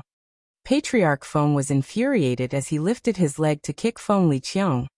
How can you be an uncle? Feng Liqiang's eyes gradually returned to normal. That kick from Patriarch Feng wasn't light at all. But Feng Liqiang didn't even reveal a hint of pain. Why? He asked in a hoarse voice. It went without saying who this question was directed at. Patriarch Feng saw that he didn't know how to repent and completely ignored himself. He was so angry that his face turned red as he lifted his leg to kick again. Yiqing Luo hurriedly went forward and held the old man's body. Grandfather, don't be angry. I will be sad if you hurt your health. Her sweet voice soothed the anger in the old man's heart. Little Luo, it's grandfather's fault. Grandfather failed to protect you. Patriarch Feng held the young lady's arm as his voice trembled. If it wasn't for Bone Lord's appearance in his room, telling him that little Luo might be in danger, perhaps until now he still wouldn't know Feng Liqiang's true colors. The person who kidnapped little Luo was actually Feng Liqiang. The more Patriarch Feng thought about it, the more uncomfortable he felt. Yiqing Luo comforted him in a gentle voice. I'm really fine, grandfather. Actually, I knew that uncle was the mastermind behind my kidnapping. I followed him here because I believe in him. She held the old man's hand and placed it beside her face. See, I'm really fine. Uncle didn't hurt me at all. You're still speaking for that bastard. The more obedient the young lady was, the more guilty Patriarch Feng felt. Earlier scene, I saw it clearly. Once they barged into the dark room. What she saw was Feng Liqiang madly strangling the young lady's neck. That crazy and malevolent face. As though she wanted to strangle Yiqing Luo to death. Yiqing Luo shook her head, her eyes were gentle. Uncle can't hurt me. She let go of the old man and slowly walked towards Feng Liqiang, squatting down to support him. He had yet to meet Feng Liqiang. The old man frantically pulled her back. Little Luo, don't go over there. Little uncle can't hurt me in the slightest now. Yiqing Luo gave the elderly a comforting smile. I naturally can't bear to let grandfather be sad for me, so even if I believe in youngest uncle, before I came, I had already made full preparations. She patted the back of Feng Clanmaster's hand. He stepped forward and helped Feng Liqiang up. Feng Liqiang's body was limp and boneless. The minute Yiqing Luo moved, her entire body's weight pressed onto her. He was her son after all. No matter how angry Feng Clanmaster was, he was also distressed. His heart ached for Yiqing Luo, worried that she would be suppressed by Feng Liqiang. He immediately ordered his men to help him up. Yiqing Luo had just loosened her grip when Feng Liqiang suddenly grabbed onto the young lady's arm. What did you do to me? Feng Liqiang asked with great difficulty. Even now, he still could not understand. When on earth did he fall into Yiqing Luo's trap? Most importantly, how could Yiqing Luo possibly hurt him? You vile spawn, What else do you want to do? Feng clan master saw that Feng Liqiong still wanted to make a move on Yiqing Luo, and immediately pulled the young lady behind him to protect her. Feng Liqiong stood in front of the young lady. Feng Liqiong's vision followed closely. Baidu read the latest chapter of Waste 7th Young Miss. Overlord lightly tap Love Claw Machine bookstore for free. Chapter 48:17. Nothing. Yiqing Luo supported him with one hand and comforted him. I told you, I have a trump card. She smiled and explained in a gentle voice. Since I already knew your identity, how could I not guard against you? I asked Uncle Bone to help me pass the message. It was just a show for you. Uncle Bone had never left my side since the beginning. He was just hiding in the dark. Because I know once Uncle Bone is not around, you will definitely take the opportunity to set up a trap. As it turned out, her guess was right. After the barbaric Bloodbone King left, Feng Liqiong took action. The barbaric Bloodbone King had been following them secretly. He immediately informed the Feng family's patriarch and sought help from the Feng family's secret guards to break into Feng Liqiong's territory. Apart from these trump cards, Yiqing Luo's words paused for a moment before she continued. When little uncle was investigating me, didn't he know that I am a medicine master? Especially an expert in poison. In addition, she had been in contact with the Miao Gu family and the Wu Gu family for a long time. She had some understanding of Gu-related things. Combining these two things to refine a poison, even if it was someone from the god realm, it was enough to give him a hard time. When did you? After being poisoned, he actually didn't feel it at all. Yiqing Luo's long and narrow eyes curved slightly.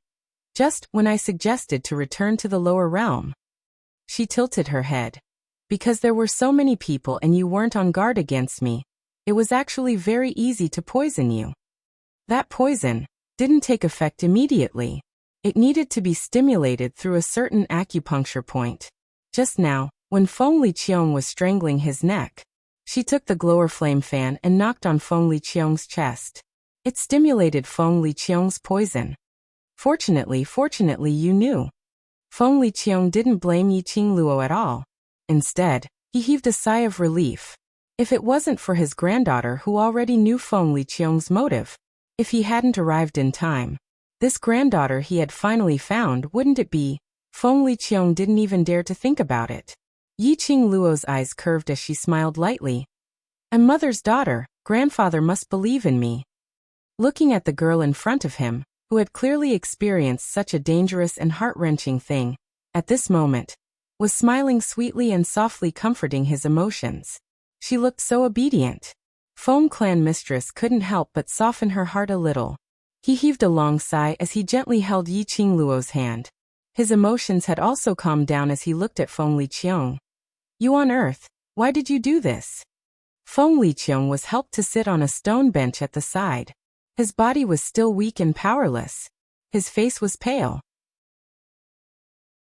However, that pair of slightly crazed and ruthless eyes did not lose the slightest bit of dignity. The power of the acting divine emperor caused the surrounding air to freeze. He chuckled softly. He looked at Feng clan master amusedly, but his eyes were full of anger and unwillingness. Why, you ask me why, he snorted softly.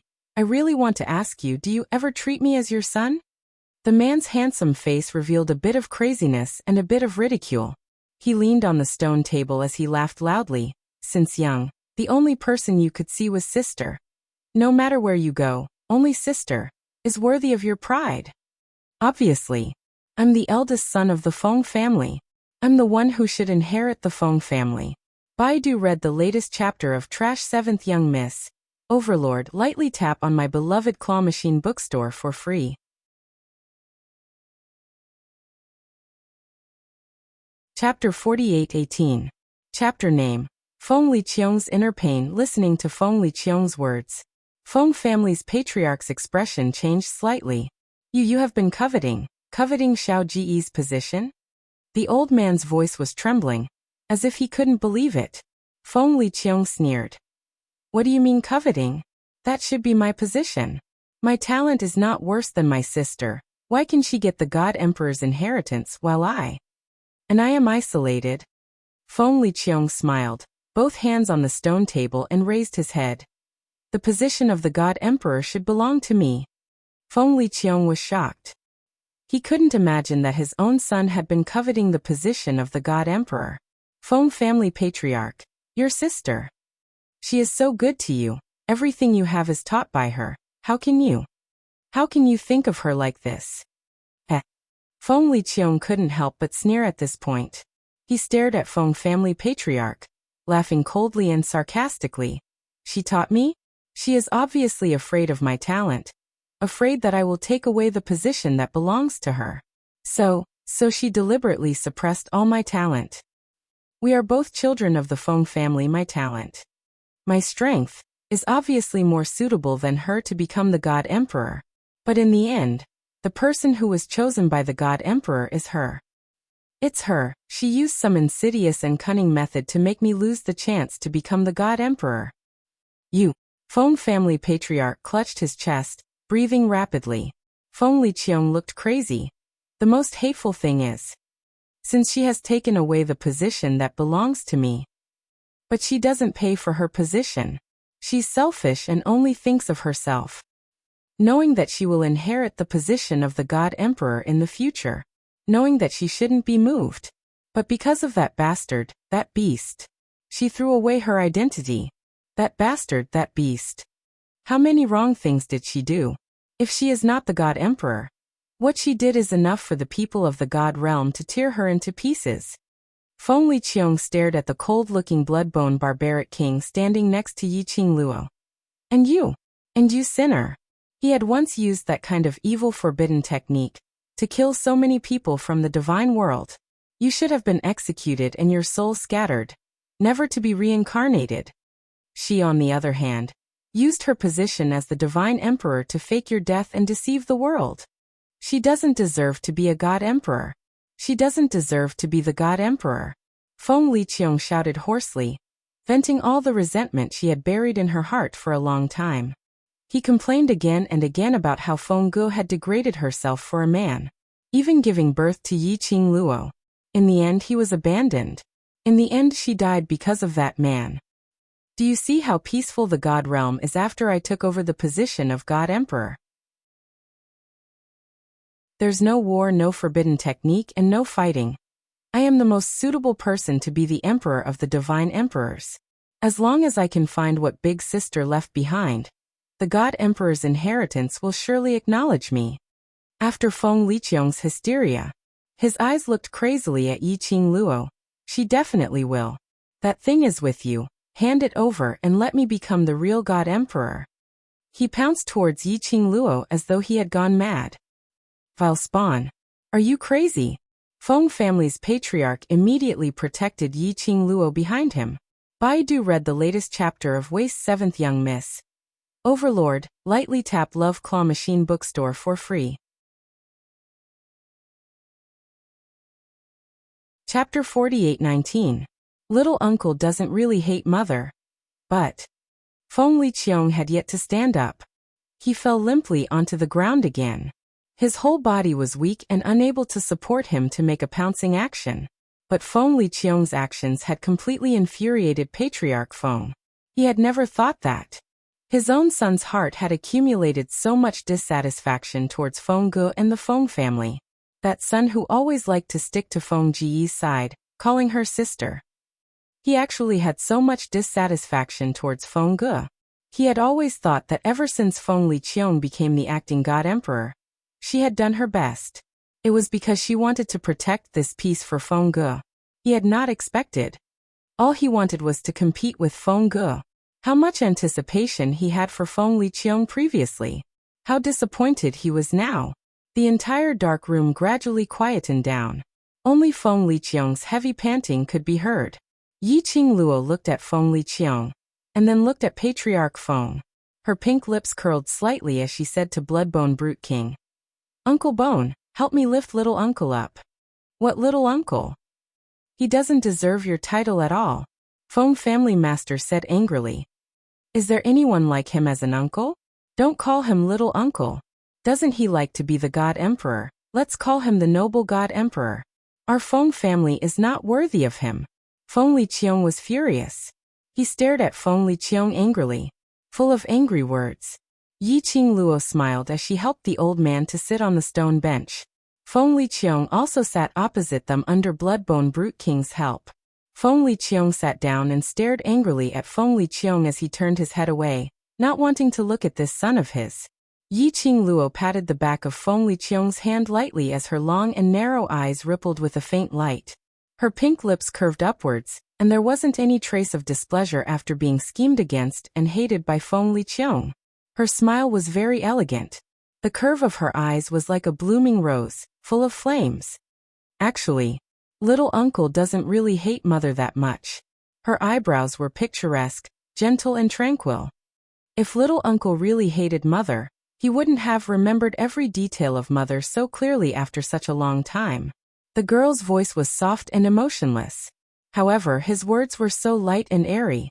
It pierced deeply into Feng Liqiang's heart. What little uncle is angry about is not that mother snatched the throne of the divine emperor, but didn't pay for it. But little uncle is angering mother because she doesn't know how to love herself. The girl's hand followed the stone table and slowly rested on the back of Feng Liqiang's hand. That hand was very broad and very cold. He visibly stiffened when she touched him, tight and tight, trying to avoid. But the girl's grip tightened. He didn't have the strength to break free. The girl's hand was very soft and small. It was the same when Feng Ge held his hand back then. Feng Liqiang stared at that fair little hand in a daze for a moment. Mother is crazy for love and uncle is actually more anxious than anyone else, more worried than anyone else. Yi Qingluo continued. The reason why uncle is so angry is because mother has experienced so many things, but she still didn't open her mouth to ask you for help. From Feng Liqiang's hysteria, Yi Qingluo could hear it. How could he hate Feng Ge for snatching the throne of the divine emperor? He was obviously angry at Feng Ji's wrong choice, angry at Feng Ge for disregarding his own status and risking his life for love. Baidu read the latest chapter of Waist's 7th Young Miss. Overlord, lightly tap Love Claw Machine bookstore for free.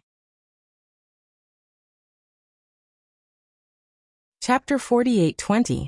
If you want to blame, you can only blame the human heart. What had Feng Ge done in the past? Yi Qingluo didn't know, but she had seen those scenes in the Bloodbone Barbaric King's memory. She could tell how much her mother liked that man, whom she should address as father, as an elder sister who had always taken good care of him, and was always there for him. After Feng Ge had a lover, she had no way to maintain the balance between her lover and her brother. Naturally, she would lean towards her lover's side. So, Feng Liqiang's heart started to feel unbalanced. In his eyes, the high and mighty, fairy-like sister had become an ordinary woman.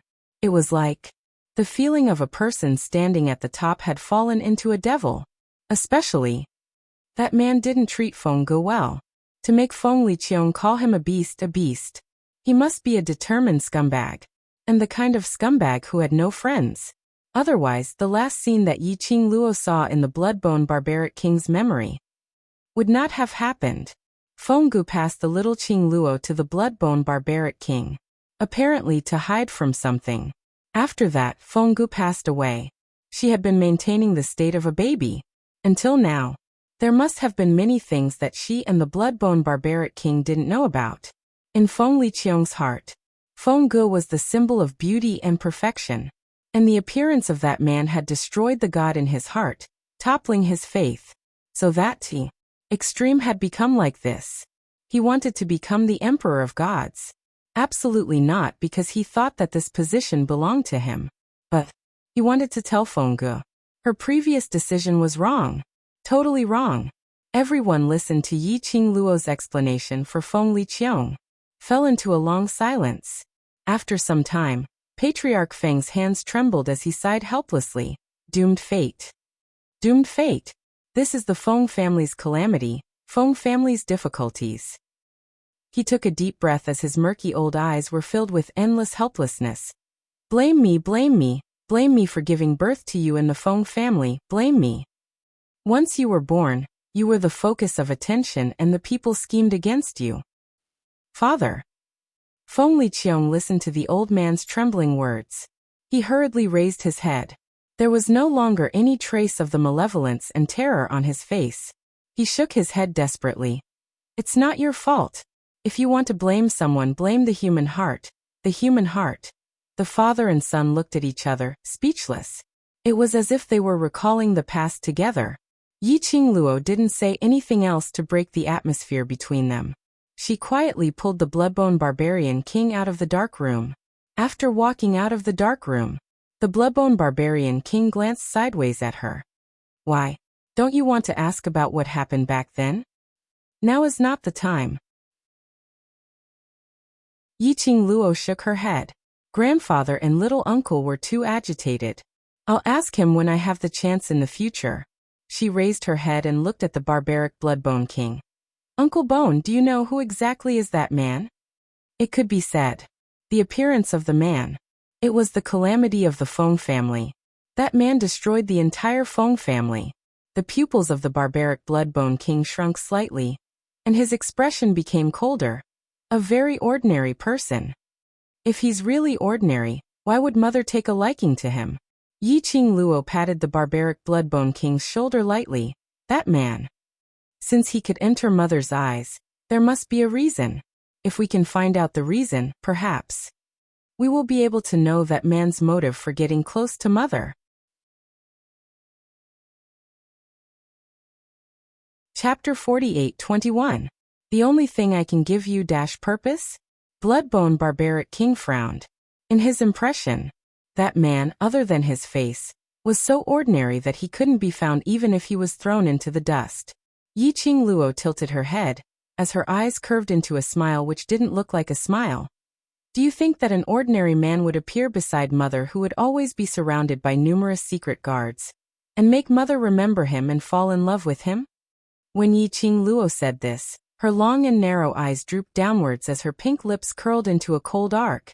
After creating so many troubles, not only was he not affected at all, he was even able to leave unscathed under your eyelids. She chuckled softly. I don't believe that there's no ghost. Bloodbone Barbaric King was stunned. The expression on his face congealed slightly. In the end, Feng Liqiong was carried back to the Feng family.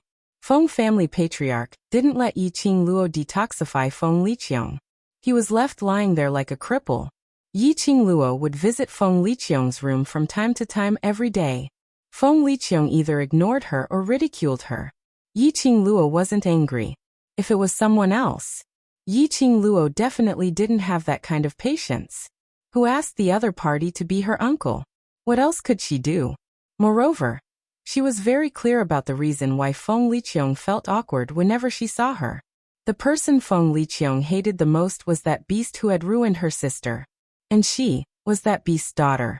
Half of Yiqing Luo's blood flowed from Feng Ji's body, but the other half was that beast's blood. Whenever Yiqing Luo fell, Feng Liqiong would think of that man. In her heart, she hated her existence, and liked her existence. This kind of thing could only be smoothed over with time, so that Feng Liqiong could get used to her existence.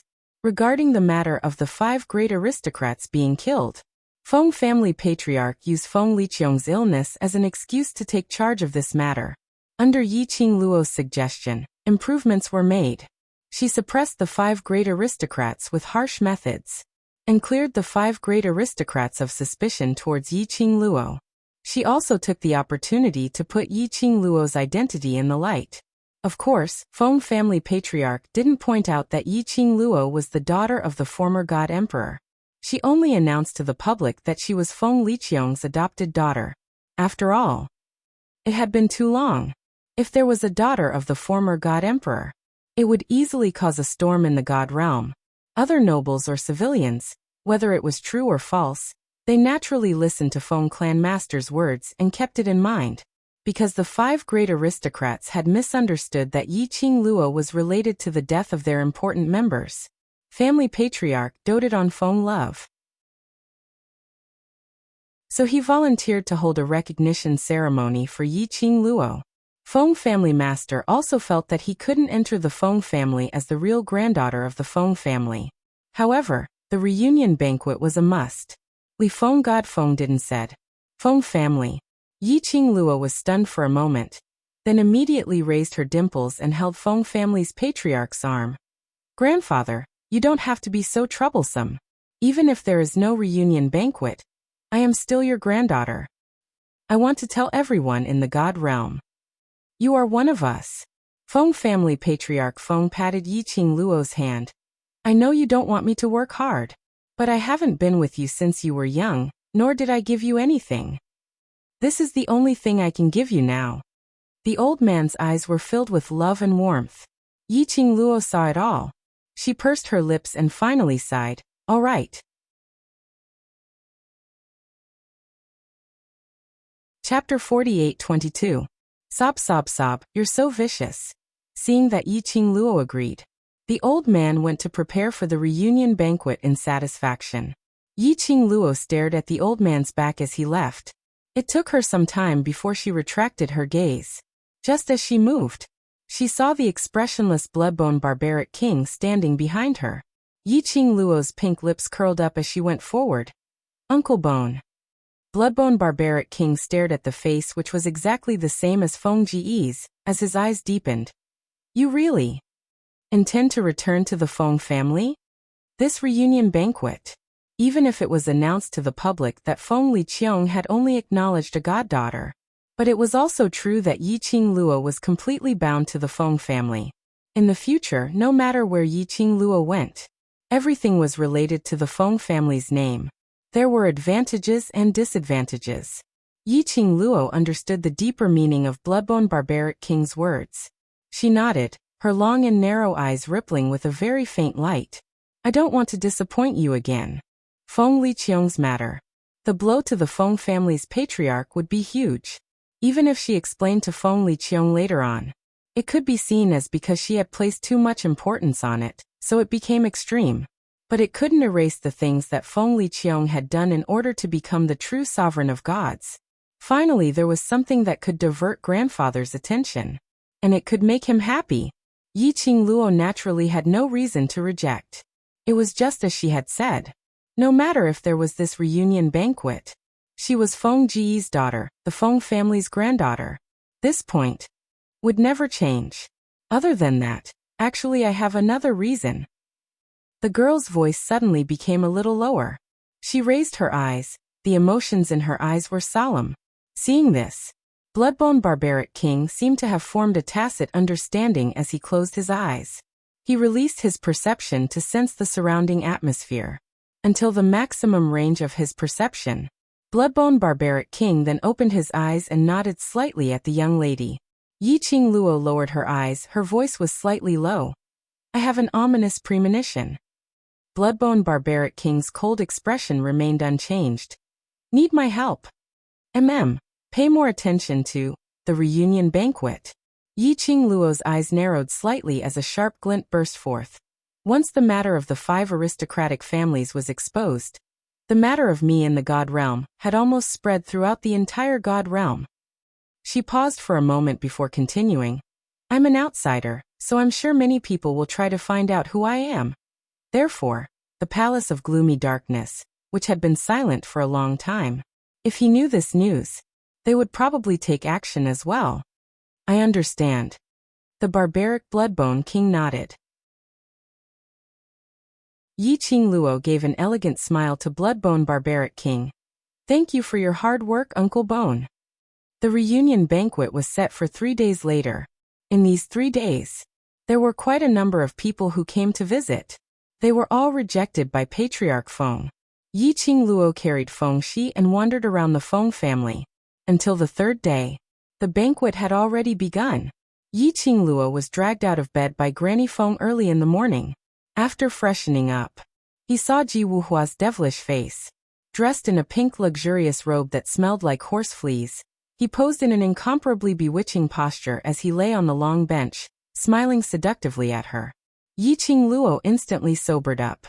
She walked straight over. She lifted her leg and stepped on Ji Wuhua's chest. Ji Wuhua's reaction was swift. He clutched his chest and pretended to be grief-stricken. Miss Qingluo, how could you? How could you do this to me? Sob sob sob. You're so vicious. Yi Qingluo. Use this tone to talk to me again. I will let you know what is called true viciousness.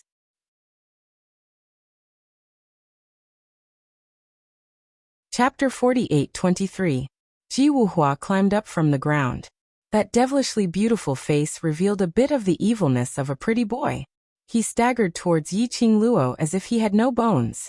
Seeing Yi Qingluo raised her fist again, Ji Wuhua paused and looked aggrieved. Miss Qingluo, I was dug here by Feng family head early in the morning because of you. How can you treat me like this? He touched his face with one hand. For Miss Qingluo, I even sacrificed my rest time.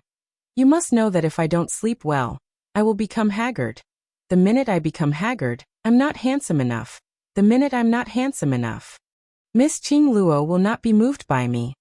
He pressed his chest and his body fell towards Yi Qingluo's direction.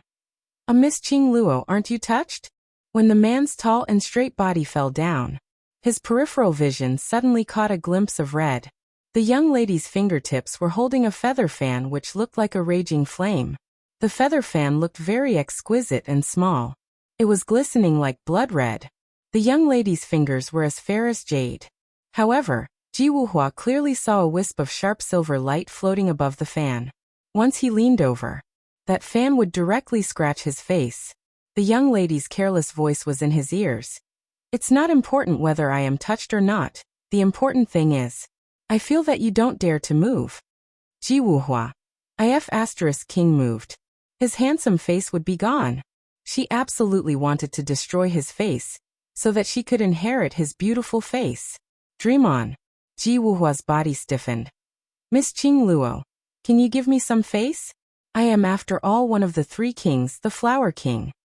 No. The young lady's answer was very straightforward, without any hesitation. Ji Wuhua. Then can you keep the weapon back? Have you thought about what to say? Yi Qingluo raised her eyebrows and looked at him. Ji Wuhua adjusted the expression on his face and pretended to be serious. Serious? Yi Qingluo snorted and kept the glower flame fan. Then he sat down on a chair and said, Tell me, why did you come to my courtyard so early in the morning? Ji Wuhua withdrew his head and touched his face with one hand as he sat opposite Yi Qingluo. Miss Qingluo, I've always been very curious. Look at me, I'm so good-looking, why? Don't you like me? Yi Qingluo. She felt that she'd better bring out her glower flame fan. This guy, there was no way to have a proper conversation. He watched as the girl's fingers moved, and the red feather fan slammed onto the table with great force. Ji Wuhua immediately sat up straight. Patriarch Feng asked me to help you disguise yourself. After that he explained seriously. I'm telling you, I'm the Flower King, one of the three kings. I'm not afraid of you. I won't argue with you for the sake of the Feng family. Disguise? Yi Qingluo totally didn't listen to what Ji Wuhua said at the back. Her attention was focused on the first half of his sentence. The girl touched her face with her slender fingers. My face? Why do I need to disguise myself? The heavenly realm is not like other realms. Although the heavenly realm is divided into classes, but there are many existences outside the classes. Like the Feng family, there are forces that have existed for thousands of years. At this moment, Ji Wuhua became serious. Your face is too similar to that of the former divine emperor.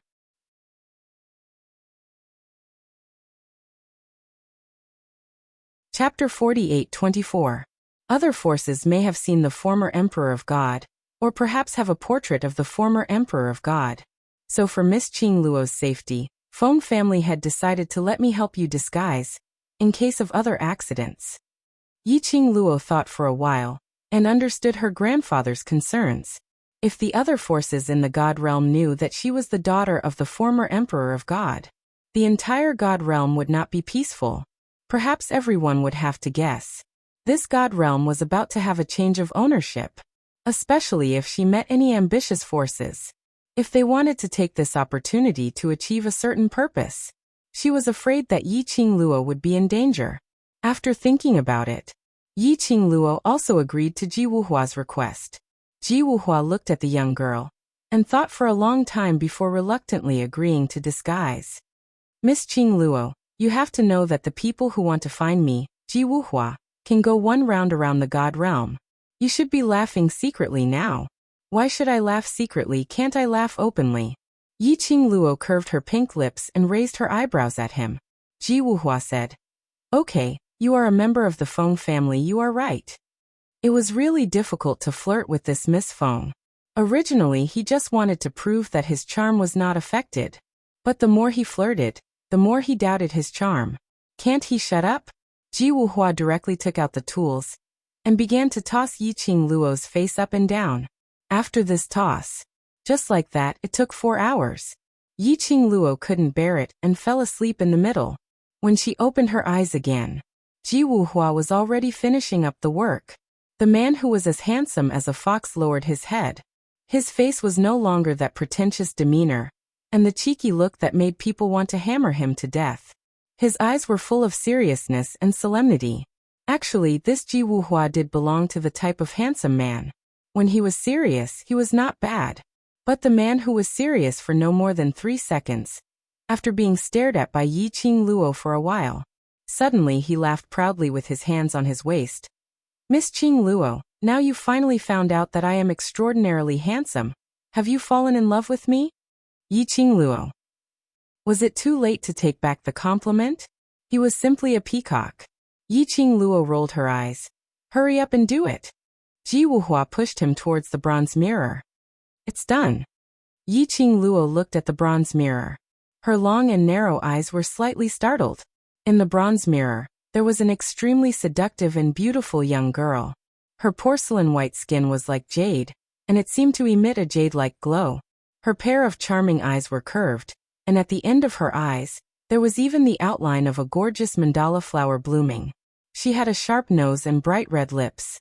Her facial features were exquisite. Regardless of whether they were taken apart or gathered together, they were pleasing to the eye. Simply, she looks like a domineering sister. It could be said that this face was completely different from her previous face, but it still vaguely resembled her. This was the same as what she had experienced in the 21st century, one of the 4 great evil arts of Huaxia, the makeup artist, the beauty filter, big eyes, thin face, and so on. But this face made the young girl look even more like an older sister. Her smile and frown made her look extremely flirtatious and flirtatious. Don't you think it's great? Ji Wuhua was full of pride. My disguise skill. If I claim to be number 2 in the god realm, absolutely no one dares to claim to be number 1. He deliberately raised his brows. A look of adore me, adore me. The end of this chapter. Waste 7th young miss. Overlord, please be gentler.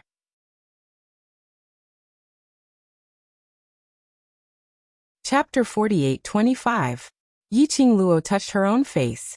It felt so real, as if it was her own face. Or rather, after Ji Wuhua had disguised her face, there was no feeling on her face at all. It was as if this face was originally her face. This was the art of disguise. It was simply the art of changing one's face. This peacock usually looked very unreliable. At the critical moment, it was quite amazing. Yi Qingluo rarely praised the peacock. You are awesome. Ji Wuhua's tail immediately perked up as his devilishly charming phoenix eyes curved. His entire handsome face inched towards Yi Qingluo's direction. Now do you know how powerful I am? Are you interested in admiring the moon tonight? I can accompany you to talk about poetry and life philosophy. Yi Qingluo raised her hand and pressed her palm on Ji Wuhua's head, pressing him back. Her pink lips moved slightly and spat out a word. Get lost. Ji Wuhua lowered his head and smacked his lips. Granny Feng's voice came from outside the door. Young miss, the master is urging you. Yi Qingluo brushed the light and soft long dress on her as she responded. Then she walked out of the room. Granny Feng was slightly stunned when she saw the enchanting young girl in red clothes and black hair. Her eyes were full of amazement. No wonder you are the Flower King. Your ability of disguise is superb. Of course. Don't you know who I am? Ji Wuhua raised his chin arrogantly. Yi Qingluo rolled her eyes at him. It was just a casual compliment. His tail was wagging to the sky. She had no idea how this peacock could become one of the 3 kings in the divine realm. There must be a conspiracy. Yi Qingluo cursed in her heart. She suddenly felt warmth under her feet. Xiao Tuanzi hugged her leg and rested his chin on her leg, looking up at her. Fairy sister. Xiao Tuanzi was dressed in a luxurious brocade robe, and his hair was neatly combed. Xiao Tuanzi was so handsome at such a young age that he could attract many girls' hearts. He would definitely be a troublemaker when he grew up. Yiqing Luo bent down and picked him up. How did Cici recognize me? With a disguise, he would be able to cling onto her thighs accurately. Fengxi tilted her head. Because fairy sister is the prettiest. What a sweet mouth. Yiqing Luo pinched Xiao Tuanzi's chubby cheeks. Let's go, sister will bring you to eat something delicious. The banquet was held in the courtyard of the Feng family. The distance to the main courtyard which Yiqing Luo was staying in was separated by a street's distance. The reason why it was set up this way. It was because of the rumors of the Feng family's treasures.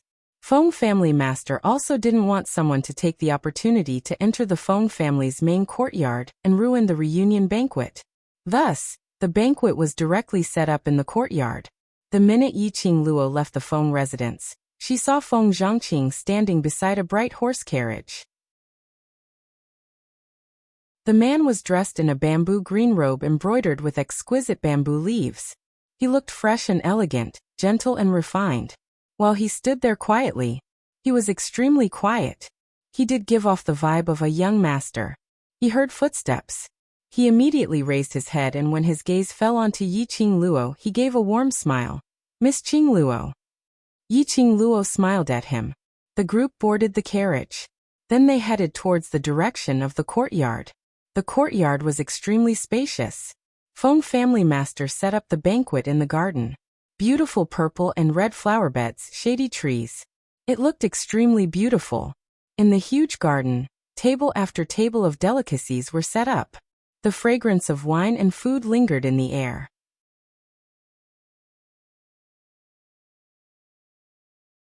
Chapter 48-26. The maids of the Feng family wandered around, refilling wine for the guests or running errands for the guests. When Yiqing Luo arrived, he could hear the bustling sounds of the courtyard. Cheers, laughter, and congratulations could be heard continuously. It was no different from the banquets in the lower realms. Yiqing Luo narrowed her eyes slightly. The status of the Feng family in the divine realm was really not low. Miss Qing Luo. Feng Zhangqing's voice was heard from outside the carriage's curtains. Yiqing Luo lifted the curtains. Feng Zhangqing stretched out his hand. For a man, this action was considered normal and gentlemanly. But Yiqing Luo didn't stretch out her hand. She just pursed her lips and smiled. He held Fengxi's hand and jumped out of the carriage nimbly. Feng Zhangqing did not feel embarrassed, and withdrew his hand. Outside the door there were many guests, and it was extremely lively. This was the first time Yiqing Luo had seen so many people since she arrived at the God Realm. They had no intention of entering through the main entrance. After all, there were too many guests at the main entrance. Everyone was full of curiosity about the adopted daughter, recognized by the acting Shen Huang of the Feng family.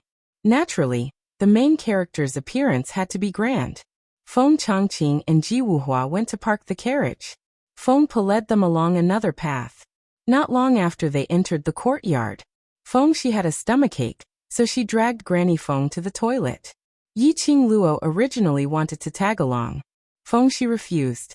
She put on an aggrieved face, not wanting to embarrass herself in front of her fairy sister. Yiqing Luo could only let him be. Granny Feng asked Yiqing Luo to wait for her while she took Fengxi to solve the problem.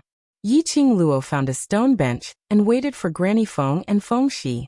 However, just as he sat down, someone came looking for trouble. It's you. Did we see it wrong? She actually also came to the banquet set by Patriarch Feng. Behind him, there were a few surprised female voices. Then, a few mocking voices could be heard. Look at her. She doesn't even have a guide. Could it be that she snuck in? There were quite a few guests in the surroundings, and when they heard the commotion, they all looked over. The gazes of the guests obviously encouraged those women. A group of orioles and swallows immediately walked towards Yiqing Luo's direction. One of them stretched out his hand and placed it on Yiqing Luo's shoulder. Hey, slut. Her words were stuck in her throat when she turned around. The woman did not put her hand on the young girl's shoulder as she wished. Instead, it was held back by a fair hand. "What are you trying to do?" The girl's clear voice revealed a bit of coldness. When he saw the faces of the women in front of him, Yi Qingluo couldn't help but raise her brows. Enemies are bound to meet on a narrow road. These people. Wasn't she one of the women from the Flower Peacock's harem that he met in the 100-Flower Garden? His wrist was locked by her. It was the woman who had led the group that day, Hong Mei. She was the woman who claimed that the acting divine emperor was her uncle. He hadn't thought of it before. Now he saw Hong Mei. Yi Qingluo then recalled what Hong Mei said earlier. The acting divine emperor was Feng Liqiong. Hong Mei was calling Feng Liqiong uncle? But Feng Liqiong was her little uncle. Therefore, where did Hong Mei come from? She had never heard that she had a sister. While Yi Qingluo was deep in thought, the group of women in front of her were stunned when they saw the young girl's face. Mistook me for someone else? They were clearly looking over from afar. This red-robed young lady's back view was extremely similar to the young lady whom they met in the 100-Flower Garden some time ago. They thought. Here, they met the new love whom her husband doted on so much.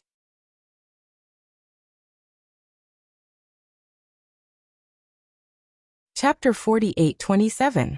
Hong Mei had been tortured badly by the young lady in red that day.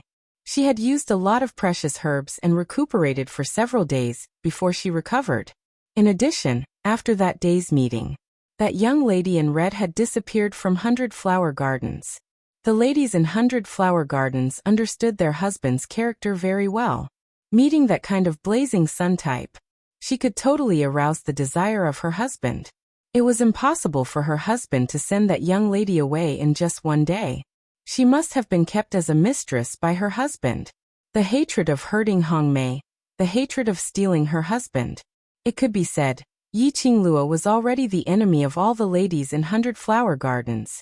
So when they saw such a similar back view, the ladies couldn't suppress the hatred in their hearts and rushed forward. But unexpectedly, the young lady in front of them was extremely unfamiliar. This young lady in red was not the young lady they saw in 100-Flower Gardens that day. But, when the few ladies lowered their eyes slightly, a glint of jealousy flashed past their eyes unknowingly. This young lady looked too seductive, enchanting and charming eyes. Even women seemed to be captivated by her pair of curved, charming eyes and the wavy corners of her eyes. Jealousy, uneasiness and alertness started to spread in their hearts. Their husband loved beauties the most.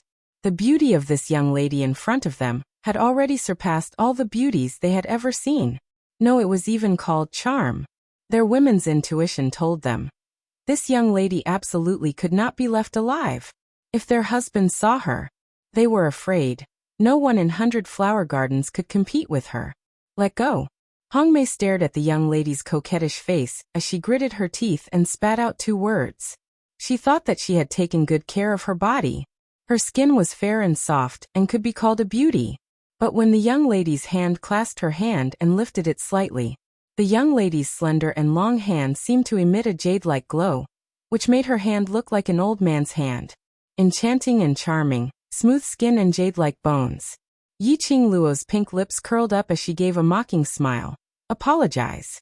Hong Mei's eyes widened instantly. Do you know who I am? You dare to ask me to apologize? Yi Qingluo's slender fingers exerted more strength. He could vaguely hear the cracking of the bones in the woman's wrist. She still smiled sweetly. No matter who you are, you still have to apologize. She looked at Hong Mei's pained expression and her sinister facial features. Her smile became even wider. I'm just sitting here, but you guys don't give me a chance to talk. Not only did you insult me, but you also hit me. Pausing for a moment, the girl's charming eyes narrowed, revealing a bit of sharpness. Is this the upbringing of your great family? This is the Phoenix Manor's territory. You're not allowed to behave atrociously here. Apologize. One sentence after another, clear and bone-piercing words spat out from her pink lips. When he said the last 2 words, the endless chills seemed to have melted into the air. You. Hong Mei's heart skipped a beat. Although the young woman before him was not the red-clad young woman he met in the 100-Flower Garden a few days ago, She was still a young woman. But at the same time, it was also arrogant and disgusting. Behind him, there was a group of girls watching. Hong Mei would never admit defeat. Otherwise, wouldn't her prestige in the 100-flower garden be swept away? Her eyes were filled with murderous intent as she endured the intense pain from her wrist. The other hand was raised up as it slammed down towards Yiqing Luo's face. Carrying a majestic profound qi, it seemed as though it was going to destroy the young lady's face. Yiqing Luo on the other hand released her wrist as her figure abruptly retreated 2 steps.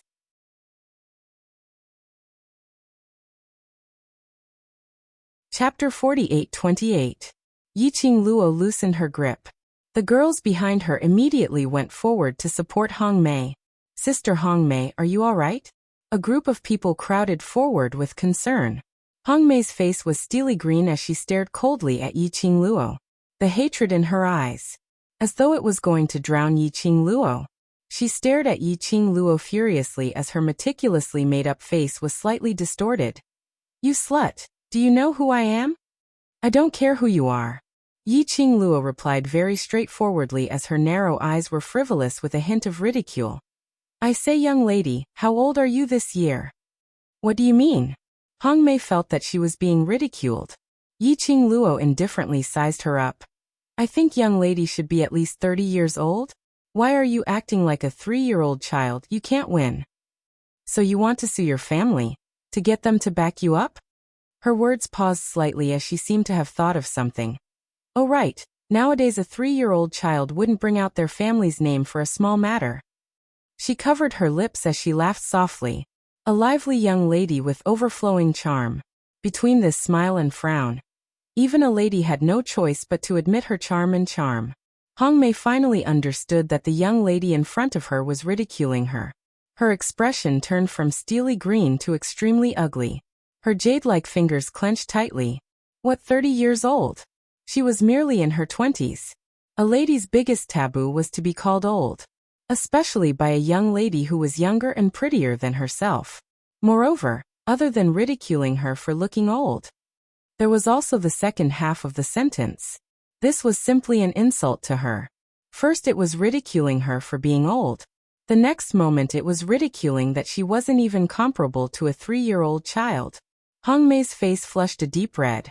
She was angry and annoyed. She couldn't wait to crush the young lady in front of her into pieces. Yiqing Luo raised her brows as her charming eyes sparkled. "Why? Am I not speaking the truth?" She slowly inched forward by a few inches. This movement, it shocked Hong Mei as she subconsciously took 2 steps back. He seemed to have an indescribable fear towards the young girl in front of him. Yiqing Luo curved her pink lips and looked at Hong Mei's action with some ridicule. "Those who can come to the Feng family's banquet are either rich or noble. I didn't expect God Realm's noble daughter to have such an image." She scoffed and said in a mocking tone, "How disappointing." The few ladies didn't understand the deep meaning behind the 2 words God Realm that Yiqing Luo mentioned. He only noticed the other meaning of this sentence. This young girl had never seen a noble daughter before. This also meant that this girl was not a member of the nobility. Then she was just a commoner. With this understanding, the gazes which the few ladies shot towards Yiqing Luo were filled with despise. In the immortal world, it was different from those in the lower realm where the strong ruled and the fist was supreme. The people of the God realm attached great importance to bloodline. They also attached great importance to the division of ranks between races. To the royal family or the nobles, the peace nation, they were inferior existences. The royals and nobles looked down on the people of the plebs, facing the peaceful people. The nobles had an innate sense of superiority. "You're right, this is the Feng family's banquet." Among the chatter, a lady spoke up. "Those who come are either rich or noble then. May I ask, which family's daughter are you? Why have we never seen you before?" This group of ladies were the daughters of various large aristocratic families. They wandered in the aristocratic circle all year round.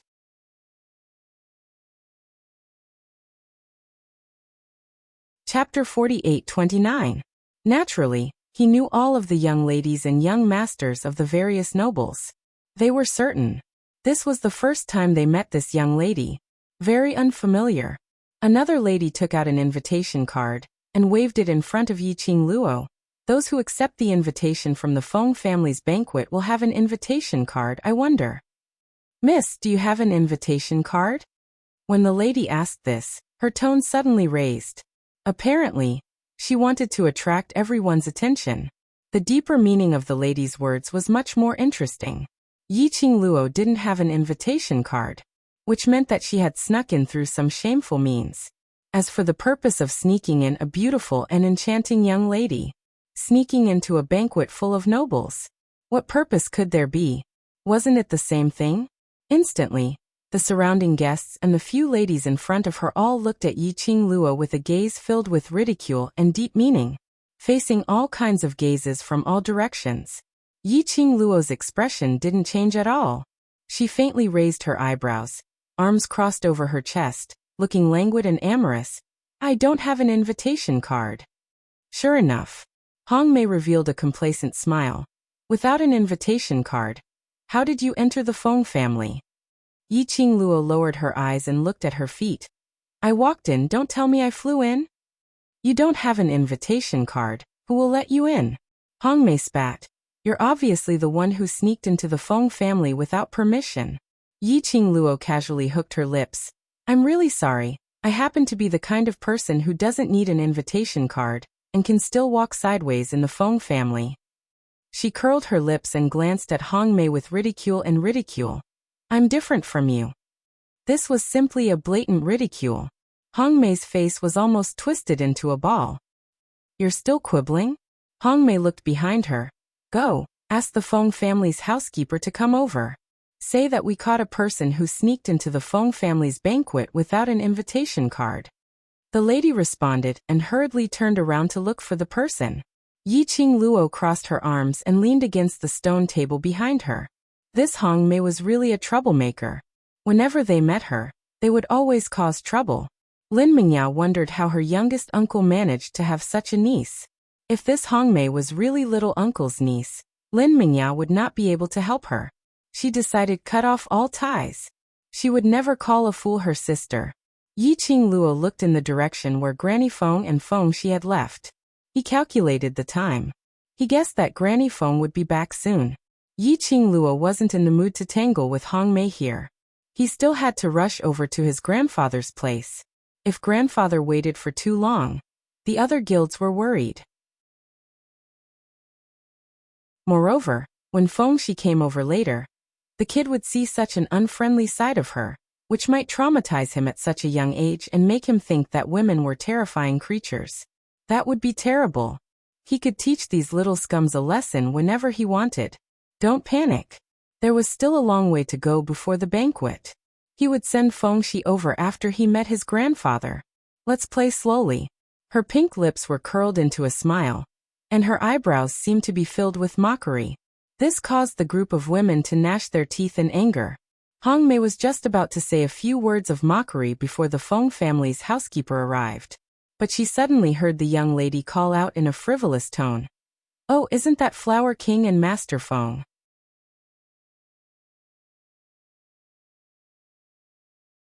Chapter 48:30. The two words Flower King. That made a group of women immediately look happy. Is it my husband? Is he here? Where is he? A group of women suddenly looked around. Sure enough, they saw two extremely outstanding people in front of the crowd. One was in a pink brocade robe, extremely charming. The other was in a bamboo robe, gentle like a young master of a noble family. The two of them had completely different styles, but when they stood together, they were inexplicably harmonious. It was pleasing to the eye. The women immediately exclaimed in ecstasy and rushed towards the direction of Ji Wuhua. Hong Mei was just about to rush over with her sisters. Suddenly, she remembered the voice that reminded her just now. It seemed to be the voice of that girl in red. Hong Mei's brows twitched and she immediately turned back. Where was the figure of the girl at the stone table? She looked around once. She didn't see that fiery figure of the girl. She actually ran away. Hong Mei clenched her fists and cursed in her heart. That slut definitely had a guilty conscience. So she took the opportunity to escape. If there was a chance to catch her, she must expose her in public. Hong Mei suppressed her anger and turned back to look at Ji Wuhua, who was surrounded by a group of women. She immediately adjusted the expression on her face. Then she swayed her slender waist towards Ji Wuhua and greeted him. Yiqing Luo deliberately brought up Ji Wuhua and Feng Changqing. It was actually a complete accident. She mainly glanced at Granny Feng, who was bringing Feng Shi over. So she said that casually. She didn't expect it to be such a coincidence. Forget it. Anyway, Ji Wuhua was a peacock. He couldn't live without women. She sent a bunch of women in front of Ji Wuhua, letting him hug them on both sides. She left them to Ji Wuhua to drag. Yiqing Luo walked towards Granny Feng with a smile and took Feng Shi from her arms. Granny Feng's gaze went past Yiqing Luo and looked in the direction of Hong Mei and the others. "Young miss, what happened?" "Nothing." Yiqing Luo smiled and waved her hand. Granny Feng saw that there were no extra marks on Yiqing Luo and her mood was not affected much. Then she was relieved. "Little miss, you are the little miss of the Feng family and the future patriarch of the Feng family. If you encounter any problems, just ask the family head for help," Granny Feng instructed as she led the way. Yiqing Luo followed behind, her eyes filled with smiles. "I know, I won't stand on ceremony with grandfather." Granny Feng led the way. Yiqing Luo could clearly hear the noise of singing and dancing, getting clearer and clearer. Granny Feng arranged for them to rest in a room dozens of meters away from the banquet. The distance and direction. Coincidentally, he could see a portion of the banquet. Adding on to the fact that Yiqing Luo was extremely sensitive towards sounds, she was able to hear the voices from the other end of the banquet. "Little miss, sit here for a while. When the patriarch calls out your name, come out from here." Granny Feng pulled Yiqing Luo and showed her the way. "This road, keep walking straight ahead until you reach the patriarch." Yiqing Luo nodded her head. Granny Feng then took Feng Shi to the Feng family master to warn him.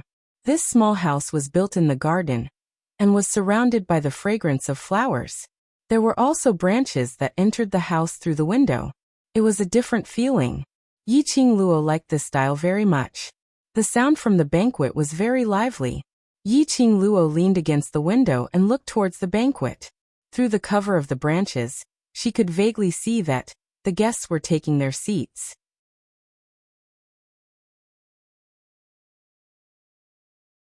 Chapter 48-31. Yiqing Luo's gaze fell on the group of people who were sitting in a group. It was Hong Mei and that group of people. At this time, each and every one of them were sticking to Ji Wuhua's side, trying to please him. Ji Wuhua was indeed patient when facing women. His face was full of smiles as he appeased them one by one. Feng Zhangqing was so annoyed that he left Ji Wuhua and headed towards Patriarch Feng. About the time it took for half a stick of incense to burn. The guests were basically all seated. There were no more guests entering the banquet. Patriarch Feng got up happily and started his lengthy opening speech. It was nothing more than praising Yiqing Luo in all kinds of ways. It attracted the echoes of numerous guests. Yiqing Luo half supported the window as she looked at Patriarch Feng's joyful look from afar. Her pink lips unconsciously hooked up. Grandfather was really very happy. Seeing grandfather so happy, she agreed to this reunion banquet and didn't feel that it was so troublesome. She was looking at Patriarch Feng with a smile, reading the opening speech. Suddenly, her ears moved slightly.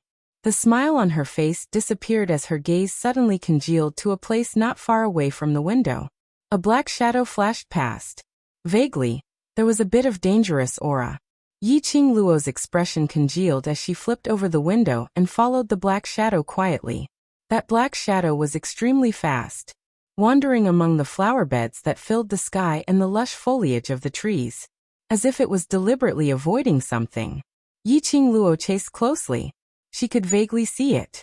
The black silhouette in front of him was a person wearing a black robe that was shrouded from head to toe. She felt that these people who wanted to create trouble were all sick in the head. Dressed in a black robe in broad daylight, even his face was covered. Wasn't this even more eye-catching? One look and it was obvious that he was a villain, trying to create trouble. Grandfather was very happy for this reunion banquet. She couldn't let others ruin the reunion banquet. That black shadow went straight to the vicinity of the banquet. There were many maids coming and going. The black shadow stuck close to a few lush trees to hide his figure, or as if he was observing something in the dark. Yi Qingluo noticed that the black shadow seemed to be looking at grandfather's direction. The target was grandfather? Another half an incense stick of time passed. It was time for Grandpa's opening remarks to end. The black shadow suddenly took out something from his bosom. Yi Qingluo could vaguely see that it was a spherical object. It looked like he was going to throw it in the direction of the banquet. Oh no, that's a hallucinatory ball from the immortal world. Old Man Song's voice urgently rang out. If that ball explodes at the banquet, the smoke that sprays out will create illusions for those who breathe it. It was also commonly known as dream building. It was a dream that had been set long ago. Yi Qingluo's expression froze slightly. One had to know that everyone present was a reputable figure in the god realm. They were all representatives of the major nobles. This black shadow actually dared to do this in front of so many people. With the psychedelic ball? What was the purpose of this? What kind of illusion was that ball creating? Were they trying to mess up the reunion banquet? Yi Qingluo's expression congealed slightly as she squinted her sharp eyes. He was just about to rush forward to stop that person. Suddenly, that black shadow who was holding the psychedelic ball suddenly went limp and fell backwards. At the moment when it had not caused a sensation, Yi Qingluo could only vaguely see a red sleeve brushing past. That black shadow had disappeared without a trace. The wind blew and the leaves rustled, as if that black shadow was just an illusion and had never appeared.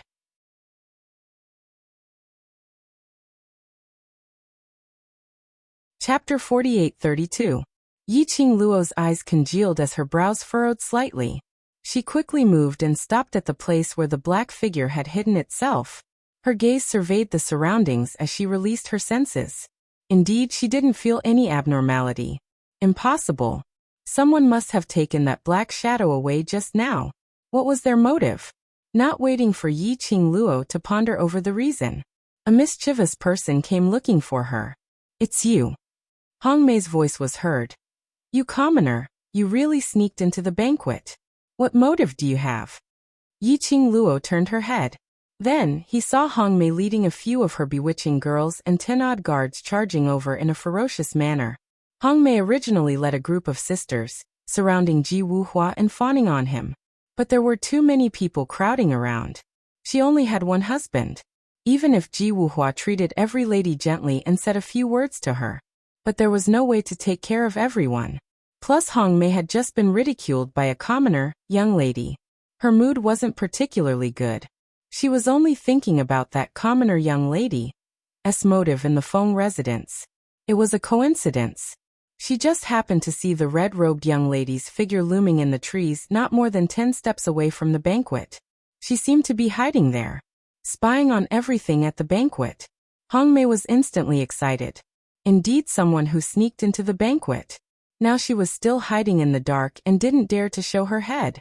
If she was at the Feng family's banquet, if she caught this unknown person, if she caught her in public and chased her out of the Feng family's courtyard, this was also beneficial to her family.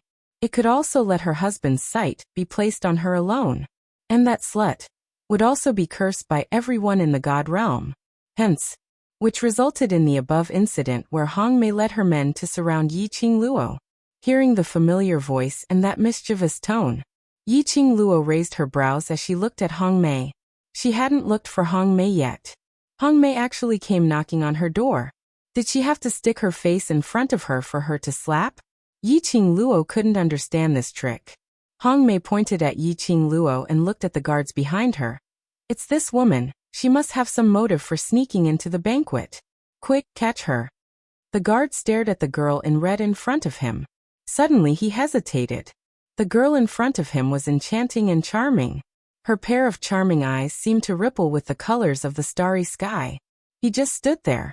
It was as if a fairy from the 9th heaven had descended to the mortal world. He didn't seem like someone who would do something like sneaking into the banquet. Especially, Hong Mei didn't know. But the guards could tell at a glance. The blazing red robe on the young girl seemed to have a simple design and embroidery.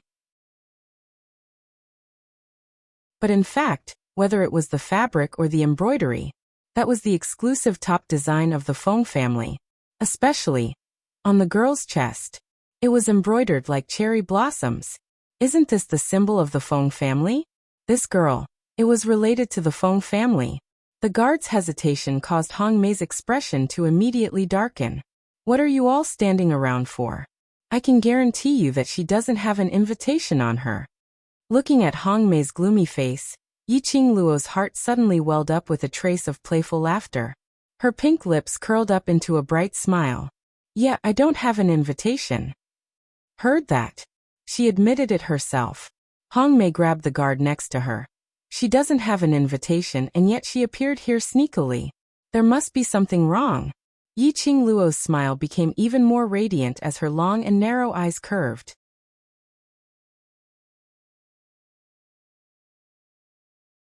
Chapter 48-33.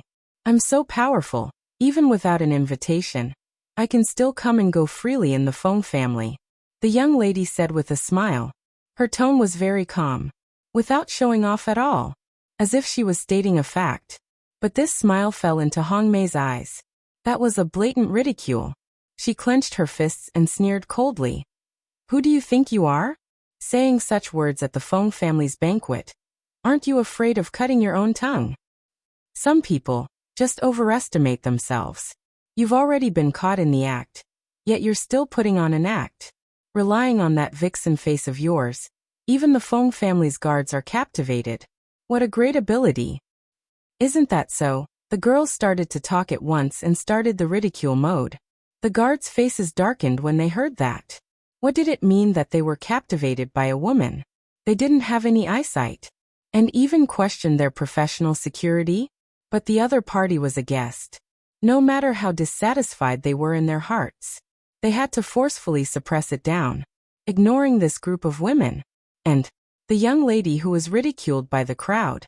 At this moment, her hands were crossed in front of her chest, looking at them lazily, as if looking at a retard. That enchanting and charming face, there wasn't a bit of embarrassment and anger.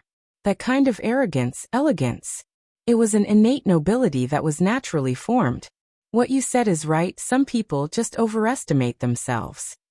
The young lady's clear voice, with a hint of ridicule. She tilted her head and blinked her charming eyes.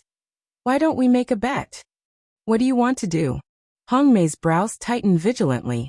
Yiqing Luo's pink lips curled up slightly. Let's bet between the two of us. Who will be thrown out of the Feng family's courtyard first? How about it? Hong Mei stared at her up and down, as if trying to see what trick she was playing. Yiqing Luo's slender fingers touched her lips. You don't dare? Sister Hong Mei, just bet with her. The girls opened their mouths. You are the niece of the acting god emperor. She is a thief who sneaked into the Feng family's residence. Naturally, she will be thrown out of the Feng family's courtyard. Why are you afraid of her? Hong Mei heard this and felt that it was reasonable, even if she had caused such a huge commotion at the banquet. However, what she did was to maintain the order of the banquet and the safety of the guests. For the sake of her mother and uncle's relationship. How could the Feng family possibly drive her out? This girl. He was probably trying to make use of her suspicious personality. He was purposely scaring her. Thinking like this, Hong Mei calmed herself down. What do you want to bet? Give me something simple. Yiqing Luo casually snapped her fingers. I bet you will be thrown out of the Feng family immediately, and your family will also be removed from the list of nobles. You. Hong Mei's expression changed. She clenched her fists and clenched her teeth. What if I don't? Yiqing Luo tilted her head and smiled innocently. I'm at your disposal. A haze flashed across Hong Mei's eyes. Fine, you said it yourself. Of course. Yiqing Luo's pink lips curled slightly. If I win, there's no need for you to do anything too difficult. She pointed her slender fingers at the ground. Just kneel on the ground and shout, you're a pig 3 times. Hong Mei was so angry that she gritted her teeth. Yiqing Luo didn't seem to know and put on a considerate look. Isn't it very simple? No need to thank me, who asked me to be so kind. Hong Mei took a deep breath. This girl, every word and sentence, was deliberately leading her imagination to run wild. On the surface she looked calm. In fact, her heart had long been flustered. She would like to see, how much longer could this young girl continue acting?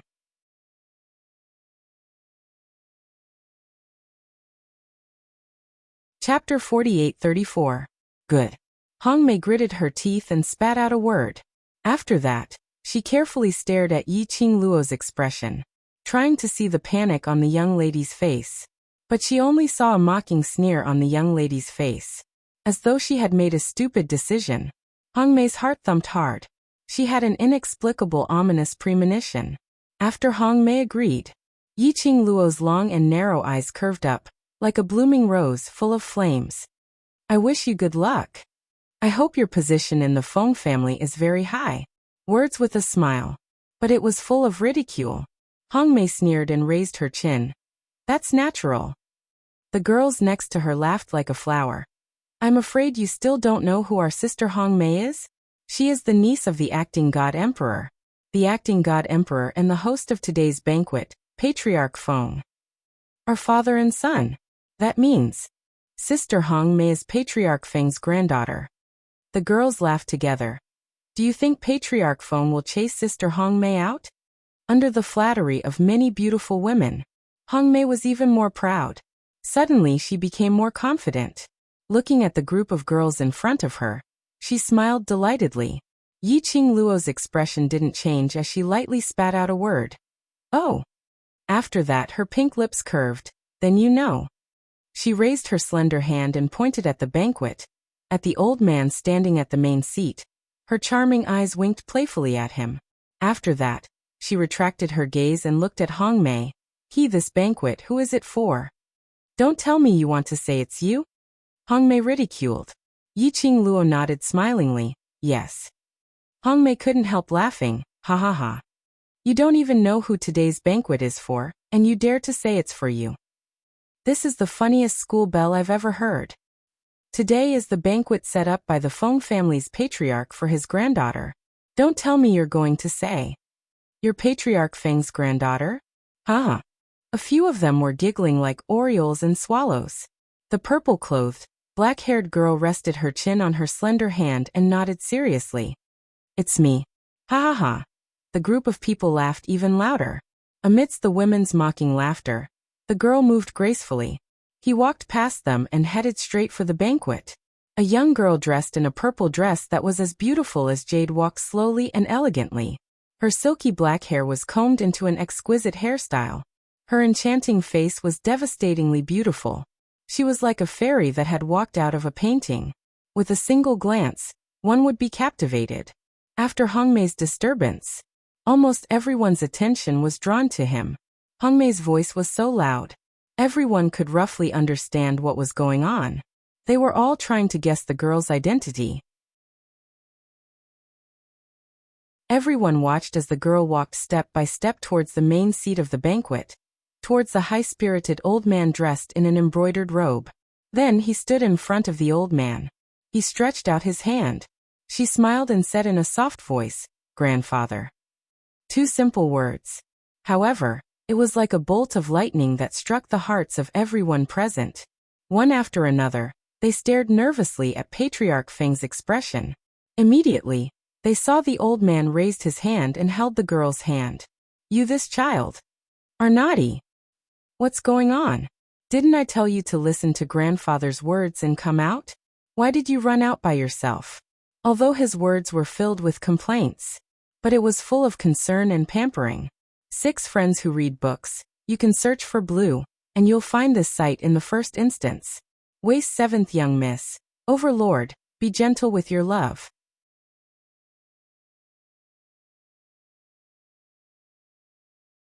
Chapter 48-35. Yi Qingluo intimately moved forward and held the old man's arm. What happened just now? Let's not tell grandfather for the time being.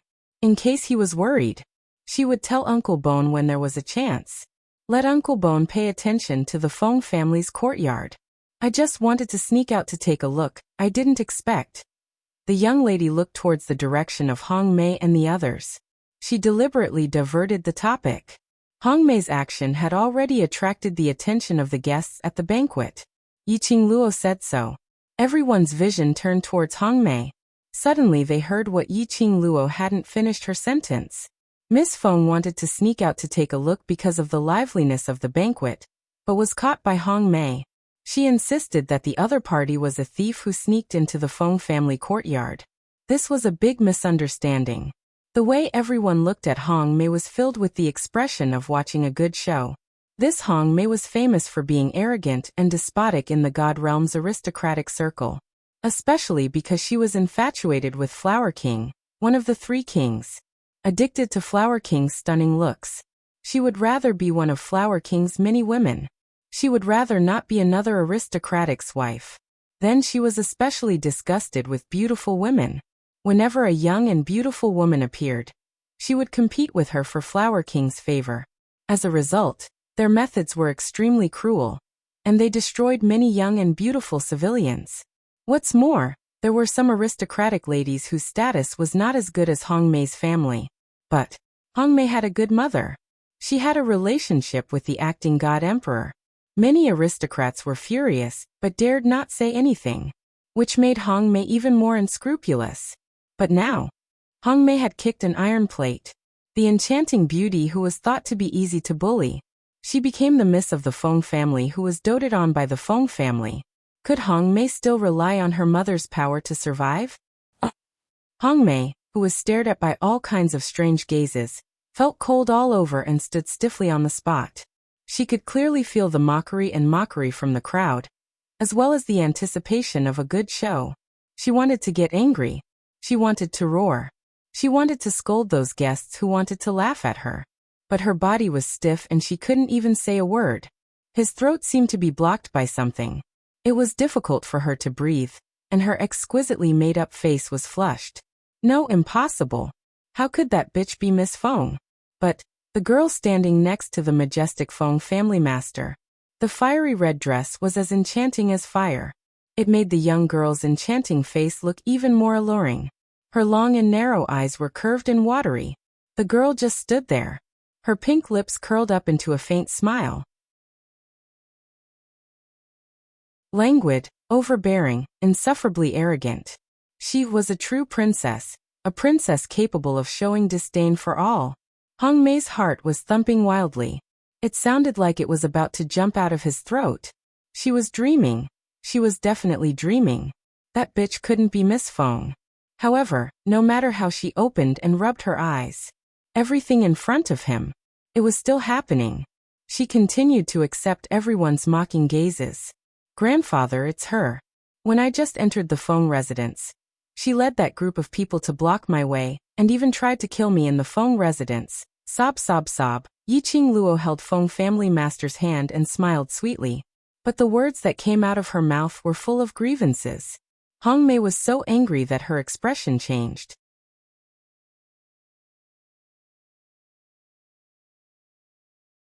Chapter 48-36. You still have the cheek to mock me for having my family to back me up? What you're doing now, how are you any better than a 3-year-old? He was a slut who would complain to his elders if he couldn't win, and let his family back him up. How dare he say that to her? Yiqing Luo's long and narrow eyes curved as she smiled brilliantly, teasingly and provocatively spat out the words. You have a backer but you don't use it, you're a fool. He didn't want to complain. How was he going to make her hate him? Kill him? Feng clan master's face suddenly darkened. His gaze was sharp as he coldly glanced at Hong Mei. Miss Jiang. His voice was dignified, cold and dignified. I don't know how my granddaughter offended you. You pestered her again and again. And you even insulted my most beloved granddaughter at such an important moment of the Feng family's banquet? What's more, he wants her life. His questioning tone caused the atmosphere of the entire banquet to tense up. Jiang. Hong Mei's surname. In other words, the God Realm. *T nobility. When Feng clan master said the word Jiang. In the VIP area, a middle-aged couple immediately stood up. Master Feng, please calm down. Feng family master laughed angrily. The good daughter you taught dares to make trouble so wantonly at my Feng family's banquet. You even pestered Miss Feng endlessly. Do you want me to calm down now? He directed his anger there. The Shi couple said, Tell me, what is the purpose of the Feng family's banquet today? It was a banquet set up for their Feng family's little princess. Even if he didn't know where this little princess came from. However, the Feng family's master was willing to hold a banquet to let the entire realm of gods know of the existence of the little princess. That was because they valued him highly enough. Moreover, looking at the doting and kindness of Feng clan master to the girl, it was completely obvious. How much did Patriarch Feng dote on that girl? Jiang the Shi couple knew, but he didn't dare to say it. Feng clan master didn't ask further. He sneered, and his dignified and cold eyes stared at Jiang Chen oppressively. Shi couple. Now I'm a little suspicious. Is Miss Jiang doing this under the orders of your Jiang family? Jiang the Shi couple's expression changed. Feng family head, this matter has absolutely nothing to do with our Jiang family. Everything is because this rebellious daughter is not sensible. Jiang the Shi couple immediately strode toward Hong Mei and kicked her. Kneel down and apologized to Miss Feng. Hong Mei sprawled on the ground, as his eyes stared deadly at Yiqing Luo. His hands were clenched into fists and his face was twisted. Apologize? Make her apologize to that bitch? No. Absolutely not. She retorted unwillingly. She never said that she was Miss Feng. I didn't know at all. I saw her sneaking around the Feng family. I was just worried about the safety of the Feng family. Feng family master sneered angrily. Jiang family, you raised such a good daughter. I'm afraid my Feng family can't tolerate you great Buddhas. Patriarch Feng. The Shi couple's faces turned pale. The Feng family was going to expel the Jiang family. Sever ties with the Jiang family. If the Feng family and the Jiang family became enemies, this also meant that the Jiang family's status in the realm of the gods would plummet. Countless aristocrats would give face to the Feng family and sever ties with the Jiang family. Madame Jiang's face was pale as she spoke carefully. Patriarch Feng, this is merely a joke between the younger generation. Hong Mei is just thinking of the Feng family's safety. She paused and continued. Acting God Emperor knows Hong Mei very well, and knows that Hong Mei this child doesn't have any bad intentions.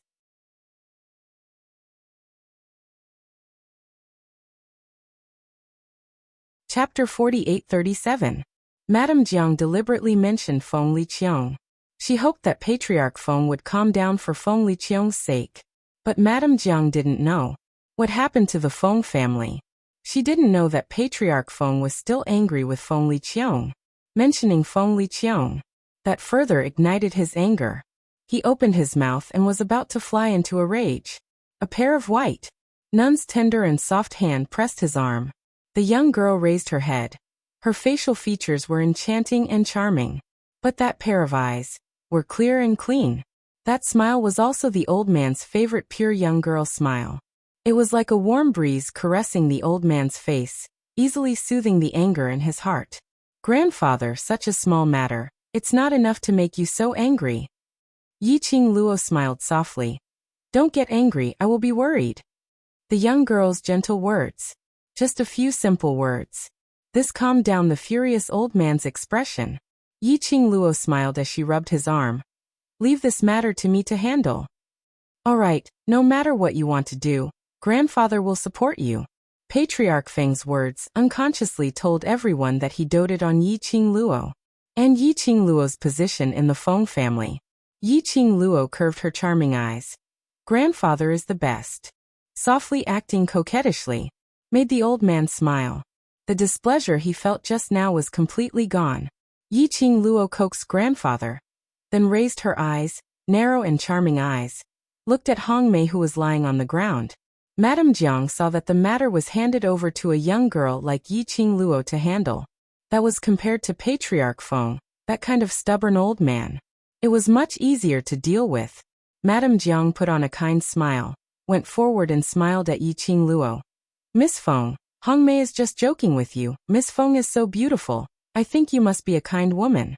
Today is a banquet specially arranged for you. You don't want your reunion banquet to be ruined by such a small matter. I will let Hong Mei apologize to you, and you will forgive Hong Mei. Everyone will be happy. How about that? Madame Jiang thinks I am easy to bully? The young girl ignored Madame Jiang's smiling face. Her voice was clear and cold. The girl's enchanting eyebrows arched upwards, looking very noble and elegant.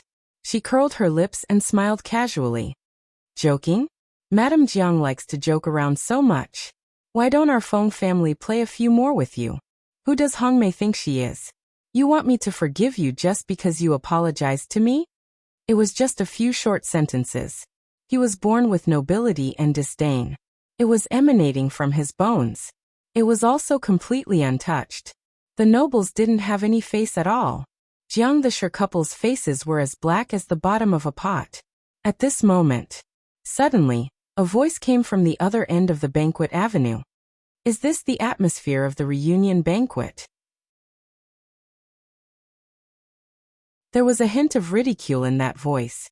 Soon after, everyone saw a dark blue embroidered robe with an enormous dragon on it, baring its fangs and brandishing its claws, making that person look handsome and dignified.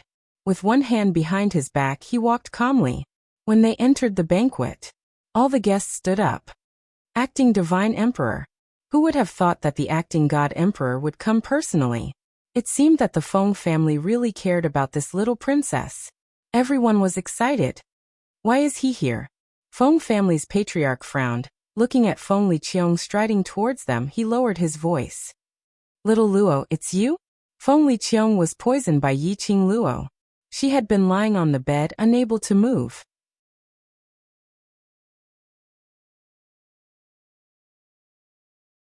Chapter 48:38.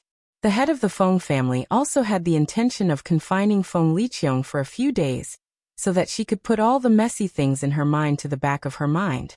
So he didn't allow Yiqing Luo to cure Feng Liqiong. Today's banquet. He didn't plan on letting Feng Liqiong participate either. But Feng Liqiong had arrived. Moreover, he seemed to be in high spirits. Obviously, he was in excellent condition. Other than Yiqing Luo, no one else could cure him. Little uncle wants to come.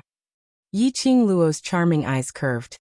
After all, this is my reunion banquet, and currently he is also my godfather. Of course I'll get the stage. Feng clan master frowned. This brat, I don't know what he will do.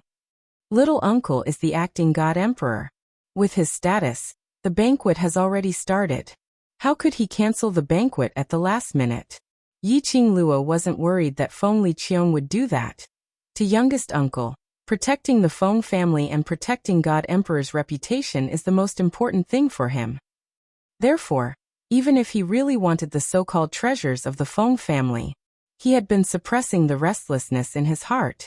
He was only secretly searching for the Feng family's treasures in a way that would not harm the Feng family.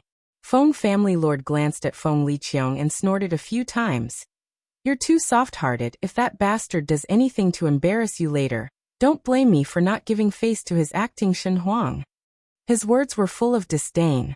But the old man was obviously very happy. This reunion banquet. Naturally, it was best for the Feng family to be present. A family should be neat and tidy. Feng Liqiong strode to Feng clan's lord's side, then turned around and faced the guests. Isn't this a banquet? Why are you all standing there? Be uncle. Suddenly, Hong Mei burst into tears. Uncle, save me. Save me. Hong Mei scrambled to her feet and pounced at Feng Liqiong. Uncle, Miss Feng. Miss Feng wants to kick me out of the banquet. You have to save me. I don't want to be kicked out. She still had a bet with Yiqing Luo. If he was really chased out, how could she have the face to live in this world? A figure suddenly appeared and knelt in front of Feng Liqiong. The Jiang couple were frightened out of their wits. When he saw Feng Liqiong's gaze shift to Hong Mei, he was startled. Madame Jiang had to grit her teeth and took the lead to take control of the sovereignty. Acting Shen Huang, Hong Mei is just thinking for the safety of the Feng family. There is no malice. There is no need to make the younger generations play so stiff. Hong Mei sobbed and pinned all her hopes on Feng Liqiong. Uncle, Mayor knows she was wrong. Mayor won't mess around again. Uncle, please forgive Mayor this time. Feng Liqiong's eyes widened. Feng Liqiang's brows creased slightly as she lowered her head to look at the young lady by her feet, and then glanced sideways at Yiqing Luo, as though he wanted to see what Yiqing Luo's attitude was. Yiqing Luo knew what Feng Liqiang meant. Although Feng Liqiang would not do anything to tarnish the reputation of the Divine Emperor and the Feng family, but that didn't mean he wouldn't deliberately target her. After all, for her, Feng Liqiang still felt uncomfortable. No matter what she showed, Feng Liqiang would protect Hong Mei. Yiqing Luo simply curled her pink lips and smiled sweetly. I didn't expect Miss Hong Mei to be Godfather's niece. In this way, you can be considered as my cousin. When she said the words godfather and cousin, the young lady deliberately emphasized the tone of her words, revealing some meaningful ridicule.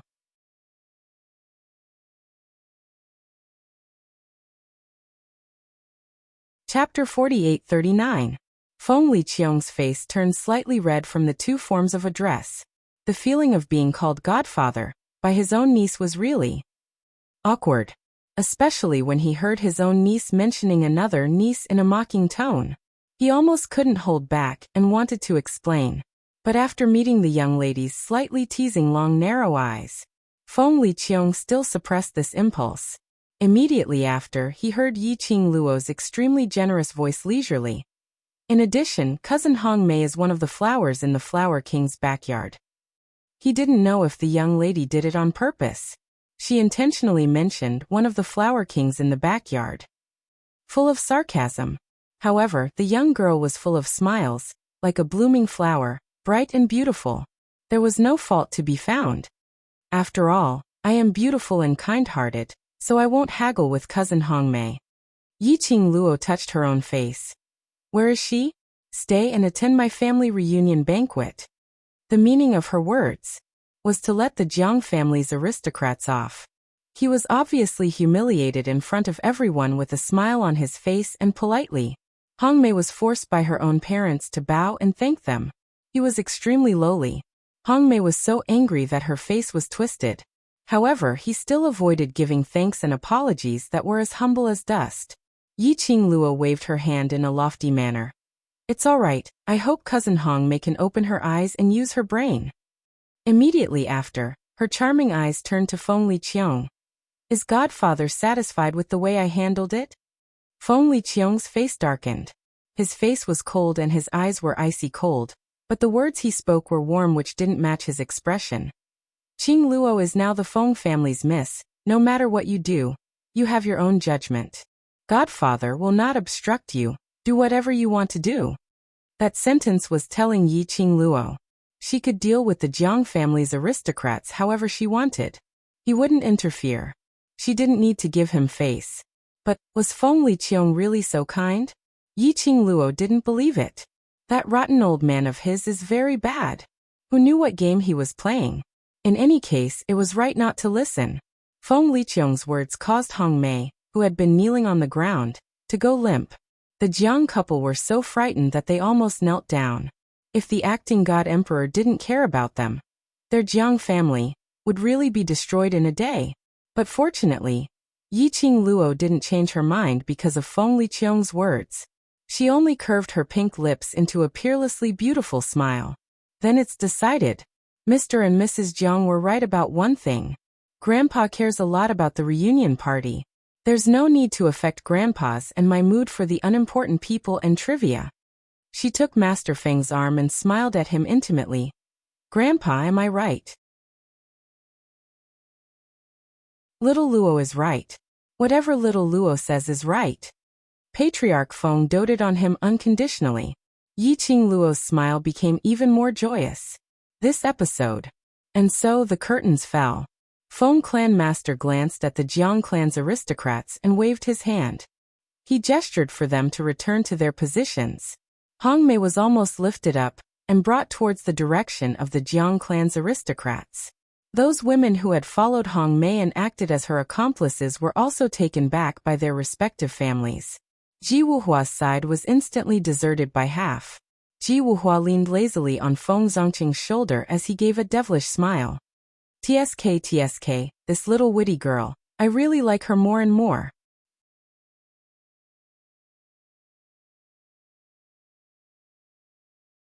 Chapter 4840. With just a few words, she not only suppressed the purpose of the acting emperor, but also made the nobles of the Jiang family, as well as me, owe her a big favor. Ji Wuhua, who was covered in fleas, arched his back and said, I can guarantee that she is definitely not someone who will let things go peacefully. I'm afraid there are more exciting things waiting for Hongmei. She's your woman. Don't you feel sorry for her? Feng Zhangqing glanced at him. Beauty. I feel sorry for her. Ji Wuhua smiled faintly. Unfortunately, she's not a beauty anymore. So, what was there to feel heartache about? His voice started to sound like horse fleas as he twisted his body. Miss Qing Luo is the most compatible with me. The more I see Miss Qing Luo, the deeper my feelings towards her.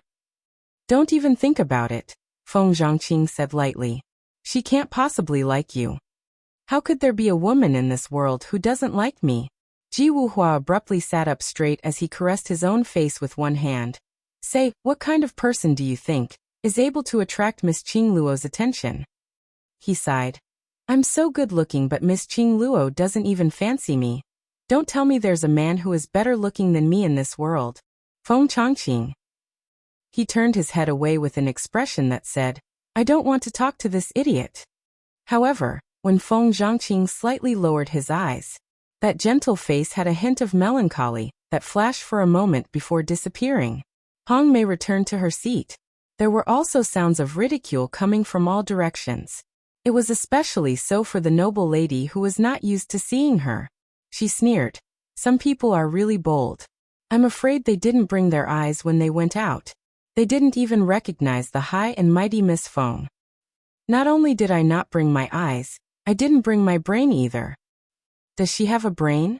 Ah. She actually wants to ask Miss Feng for the invitation to the Feng family's banquet. She is the miss of the Feng family, the little princess that the master of the Feng family dotes on. Indeed.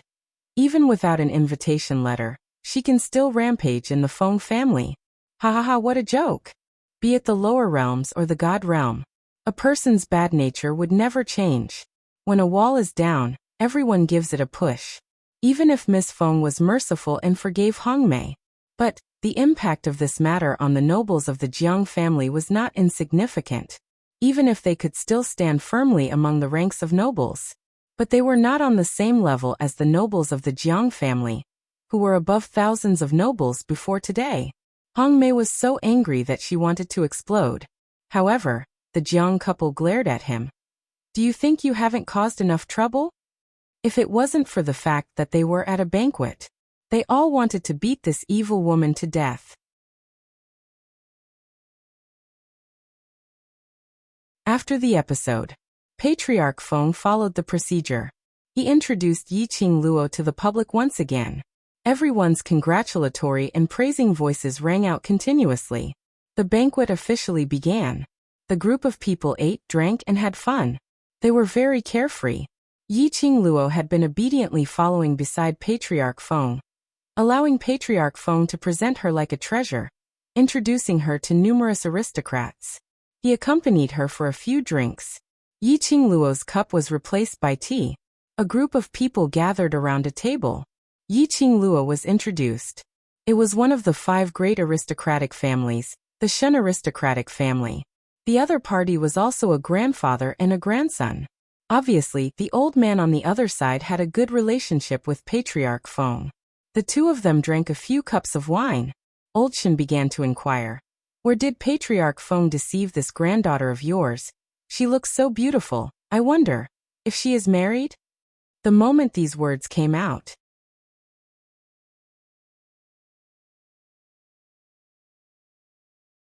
Chapter 4841. The Shen family wanted to be in-laws with the Feng family.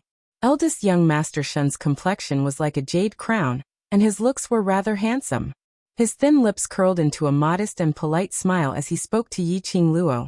I am Shen Qiqian. Old Shen's eyes were filled with benevolence as he looked at his grandson mockingly. This boy of mine has long reached the marriageable age. I am worried sick for him. But this child is arrogant and doesn't fancy any lady. Today when he saw Miss Feng, he couldn't take his eyes off her. Shen Qiqian's face was slightly red, but he still had a modest smile as he looked at Yi Qingluo gently. That gaze was as tender as water, as though he wanted to drown Yi Qingluo in it. Yi Qingluo couldn't help but shudder. If it wasn't for the inappropriate occasion, she still wanted to roll up her sleeves and rub the goosebumps. The sudden topic made Feng family's patriarch's expression change slightly. He heard that his grandson already had someone in his heart, but he had never seen that man before. Who knew if it would be like Feng Gu in the past? He might not even acknowledge the existence of that man. So Feng family's patriarch would absolutely not mention anything about Yi Qingluo already having someone in her heart at this moment. But it was also impossible to agree to old Shen's idea of marriage. Shen Qiqian, how dare you snatch her from me? Ji Wuhua slammed the table and stood up with his eyes wide open. You don't even look half as good as me and you still want to pursue Miss Qingluo? Saying that, he rolled up his sleeves and was about to rush over. Feng Zhangqing pulled him back. Don't mess around, patriarch will not agree. No. I want to go up and declare my sovereignty. Miss Qingluo will only be mine. Ji Wuhua struggled. Feng Zhangqing stared at his exaggerated expression and couldn't bear to hurt him. I believe that if you rush up now, the only result will be being kicked out by patriarch. The entire God realm. Who didn't know his Ji Wuhua's nickname? With Feng family's patriarch's attitude of pampering Yi Qingluo, he knew that he was coveting Yi Qingluo. Feng family's patriarch was already being merciful if he didn't chop him to death. Ji Wuhua stopped struggling and turned to stare at Feng Zhangqing. It's not suitable for me to rush up, but you can. Feng Zhangqing was taken aback. Then he thought of something. He pursed his lips and hesitated for a long time before saying, I have something to tell you. Young Master Shen, right? A clear and cold voice broke the discussions at this moment. It also stopped Feng Changqing from saying anything else. The girl in the fiery red dress curved her pink lips slightly, and her beautiful smile was like a blooming rose. The lines at the corners of her eyes were mesmerizing. Shen Qiqian's heart was stirred by this glance and this smile. Yes, the girl smiled. It's only the first time I've met young Master Shen. Isn't it a little too casual to talk about love? Old Shen's expression froze when he heard that. Shen Qiqian's expression also changed slightly. However, the girl was smiling, polite and gentle. It was impossible for anyone to be angry at her. Shen Qiqian hurriedly said, No, because I fell in love with Miss Feng at first sight. Love at first sight? Yi Qingluo's smile deepened. All love at first sight is just lust.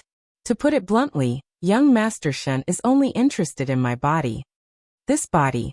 And it was fake. An enchanting and charming face that could cause the downfall of a country. Plus the identity of Feng family's Mississippi.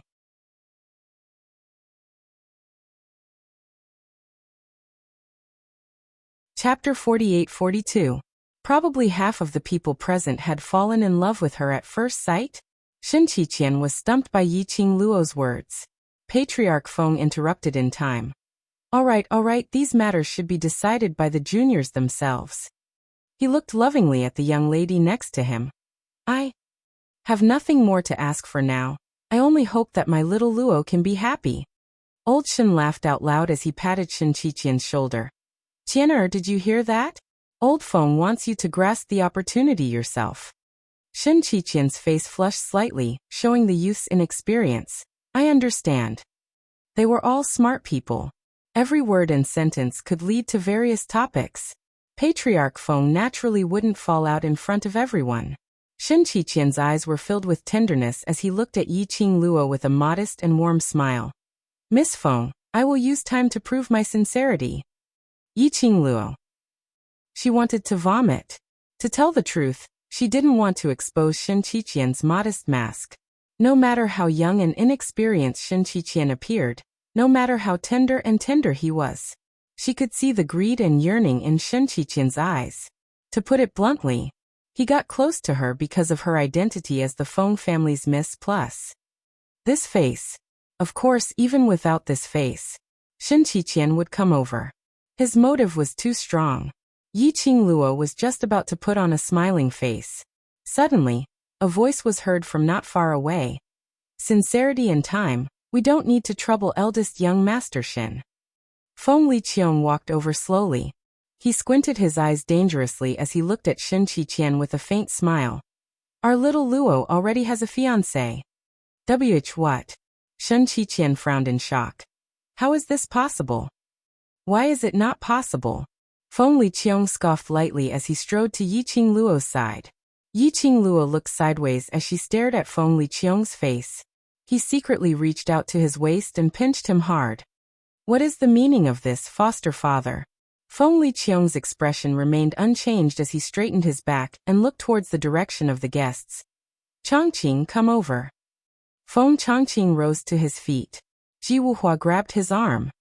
What do you mean? Feng Zhangqing shook his head imperceptibly, a complicated look in his eyes. He walked to Feng Liqiang's side. Feng Liqiang pushed Feng Changqing in front of Yiqing Luo and smiled lovingly. Little Luo, this is your future husband. Yiqing Luo, Patriarch Feng. Ji Wuhua. Everyone. What the F***ck, what the hell? Feng Changqing, her future husband? The corners of Yiqing Luo's mouth twitched as she tried hard to calm down the emotions on her face. Godfather. I think you should think carefully before you speak. The arc of that smile was filled with danger. Feng Liqiang's expression did not change. Since ancient times, marriages have always been arranged by the parents and arranged by the matchmaker. I've watched Changqing grow up, so his character is naturally trustworthy. Marrying him is definitely the best choice. Feng Liqiang. Feng Clan Master was shocked by this change, and he was so angry that he gritted his teeth. This unfilial son. She just wouldn't let him be at ease? He clearly knew that little Luo's heart belonged to someone, and even forced her to marry Feng Changqing. If this wasn't intentionally creating trouble, then what was it? Yiqing Luo couldn't help but burst out laughing. She found it strange. Early this morning, Feng Changqing was waiting for her outside. He volunteered to be the horse groom, sending and receiving the entire set.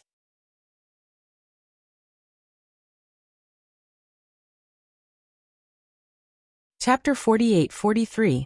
In particular, his every movement seemed to release his hormones, intentionally or unintentionally. Usually, Feng Zhangqing was gentle like jade and dressed like an elegant gentleman.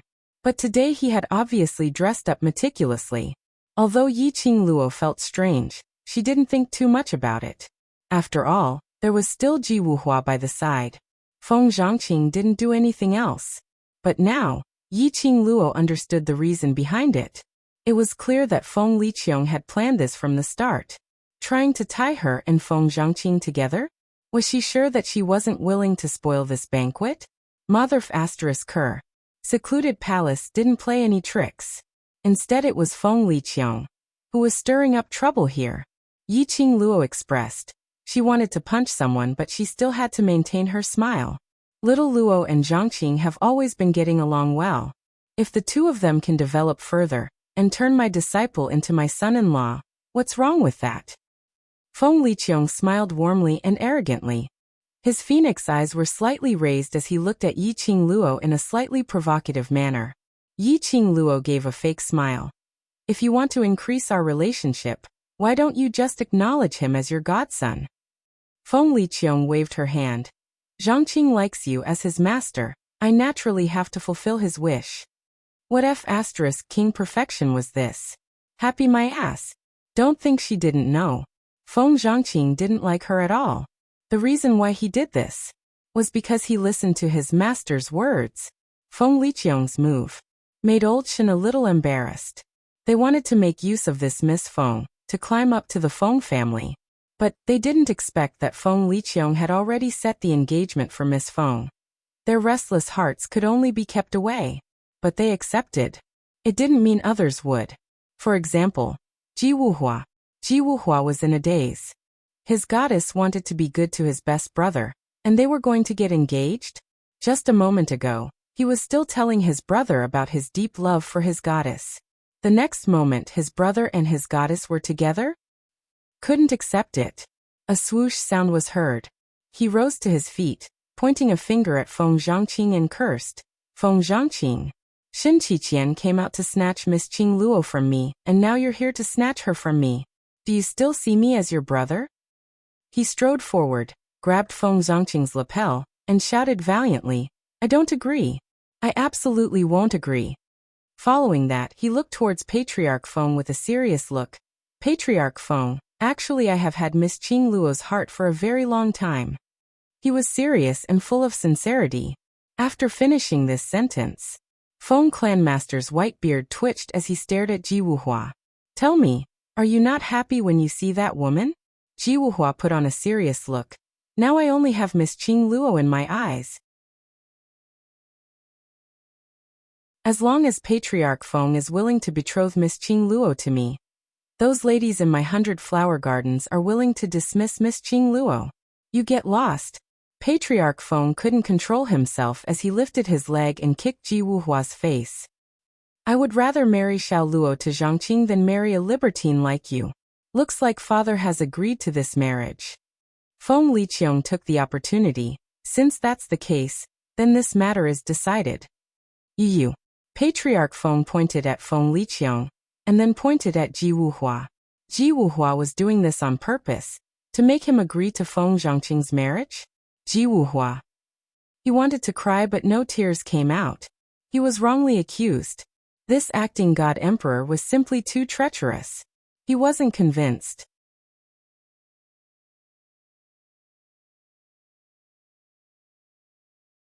Chapter 48-44.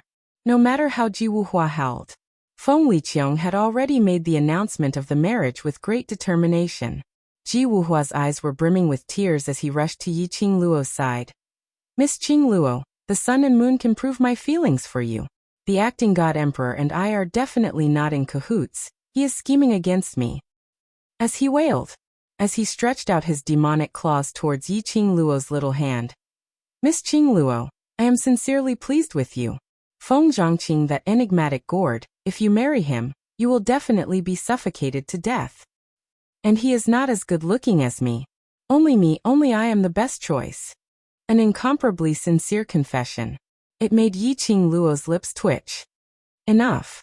Yi Qing Luo raised her hand to stop Ji Wuhua's howling. Don't pester me with all these nonsense. I don't want to inexplicably be hated by others. She rolled her eyes. One red plum blossom is already troublesome enough. Are you trying to attract purple plum blossom, green plum blossom, yellow plum blossom for me? Ji Wuhua scratched his head. There are no purple plum blossom, green plum blossom or yellow plum blossom in my 100 gardens.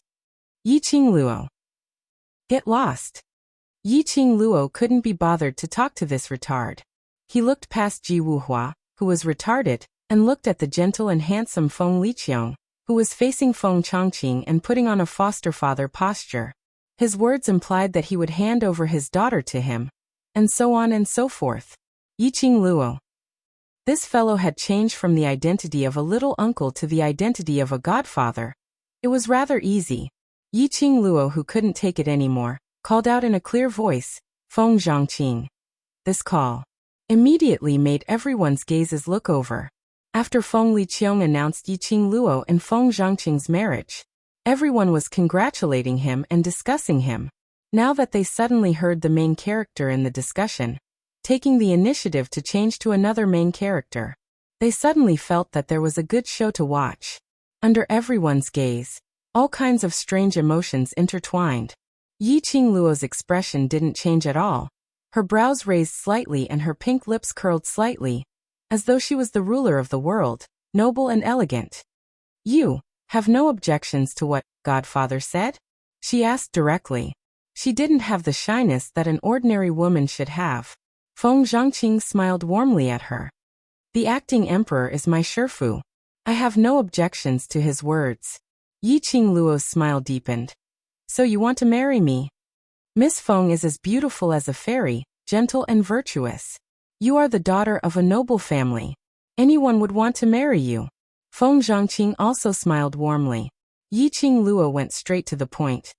Don't talk about other things, I'm asking. Do you want to marry me? Feng Zhongqing's smile froze, but he still spat out a word. Yes.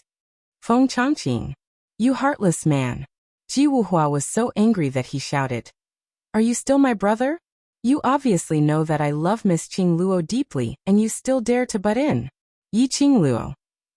Was the word heartbreaker used in this way? She adjusted the expression on her face to avoid being affected by that retarded Ji Wuhua. She continued to maintain an unfathomable smile. Her gaze was clear and calm as she met Feng Zhangqing's eyes. "But I don't want to." She raised her eyes and looked at Feng Liqiang. "Godfather and grandfather dote on me so much. Do you really bear to force me to marry someone I don't like?" "Nonsense." Feng Liqiang flicked her sleeves. "What's there to say about liking or not? After getting along for a long time, you will naturally like him." You're tuning in to the Li Mei Sword of Destiny YouTube channel. We're so grateful for your support, and don't forget to subscribe to join us on this incredible journey through captivating stories. Your generosity through donations truly makes a world of difference, as it's the primary source of revenue that allows me to expand and enhance this channel for you. Thank you from the bottom of my heart for being a part of this adventure.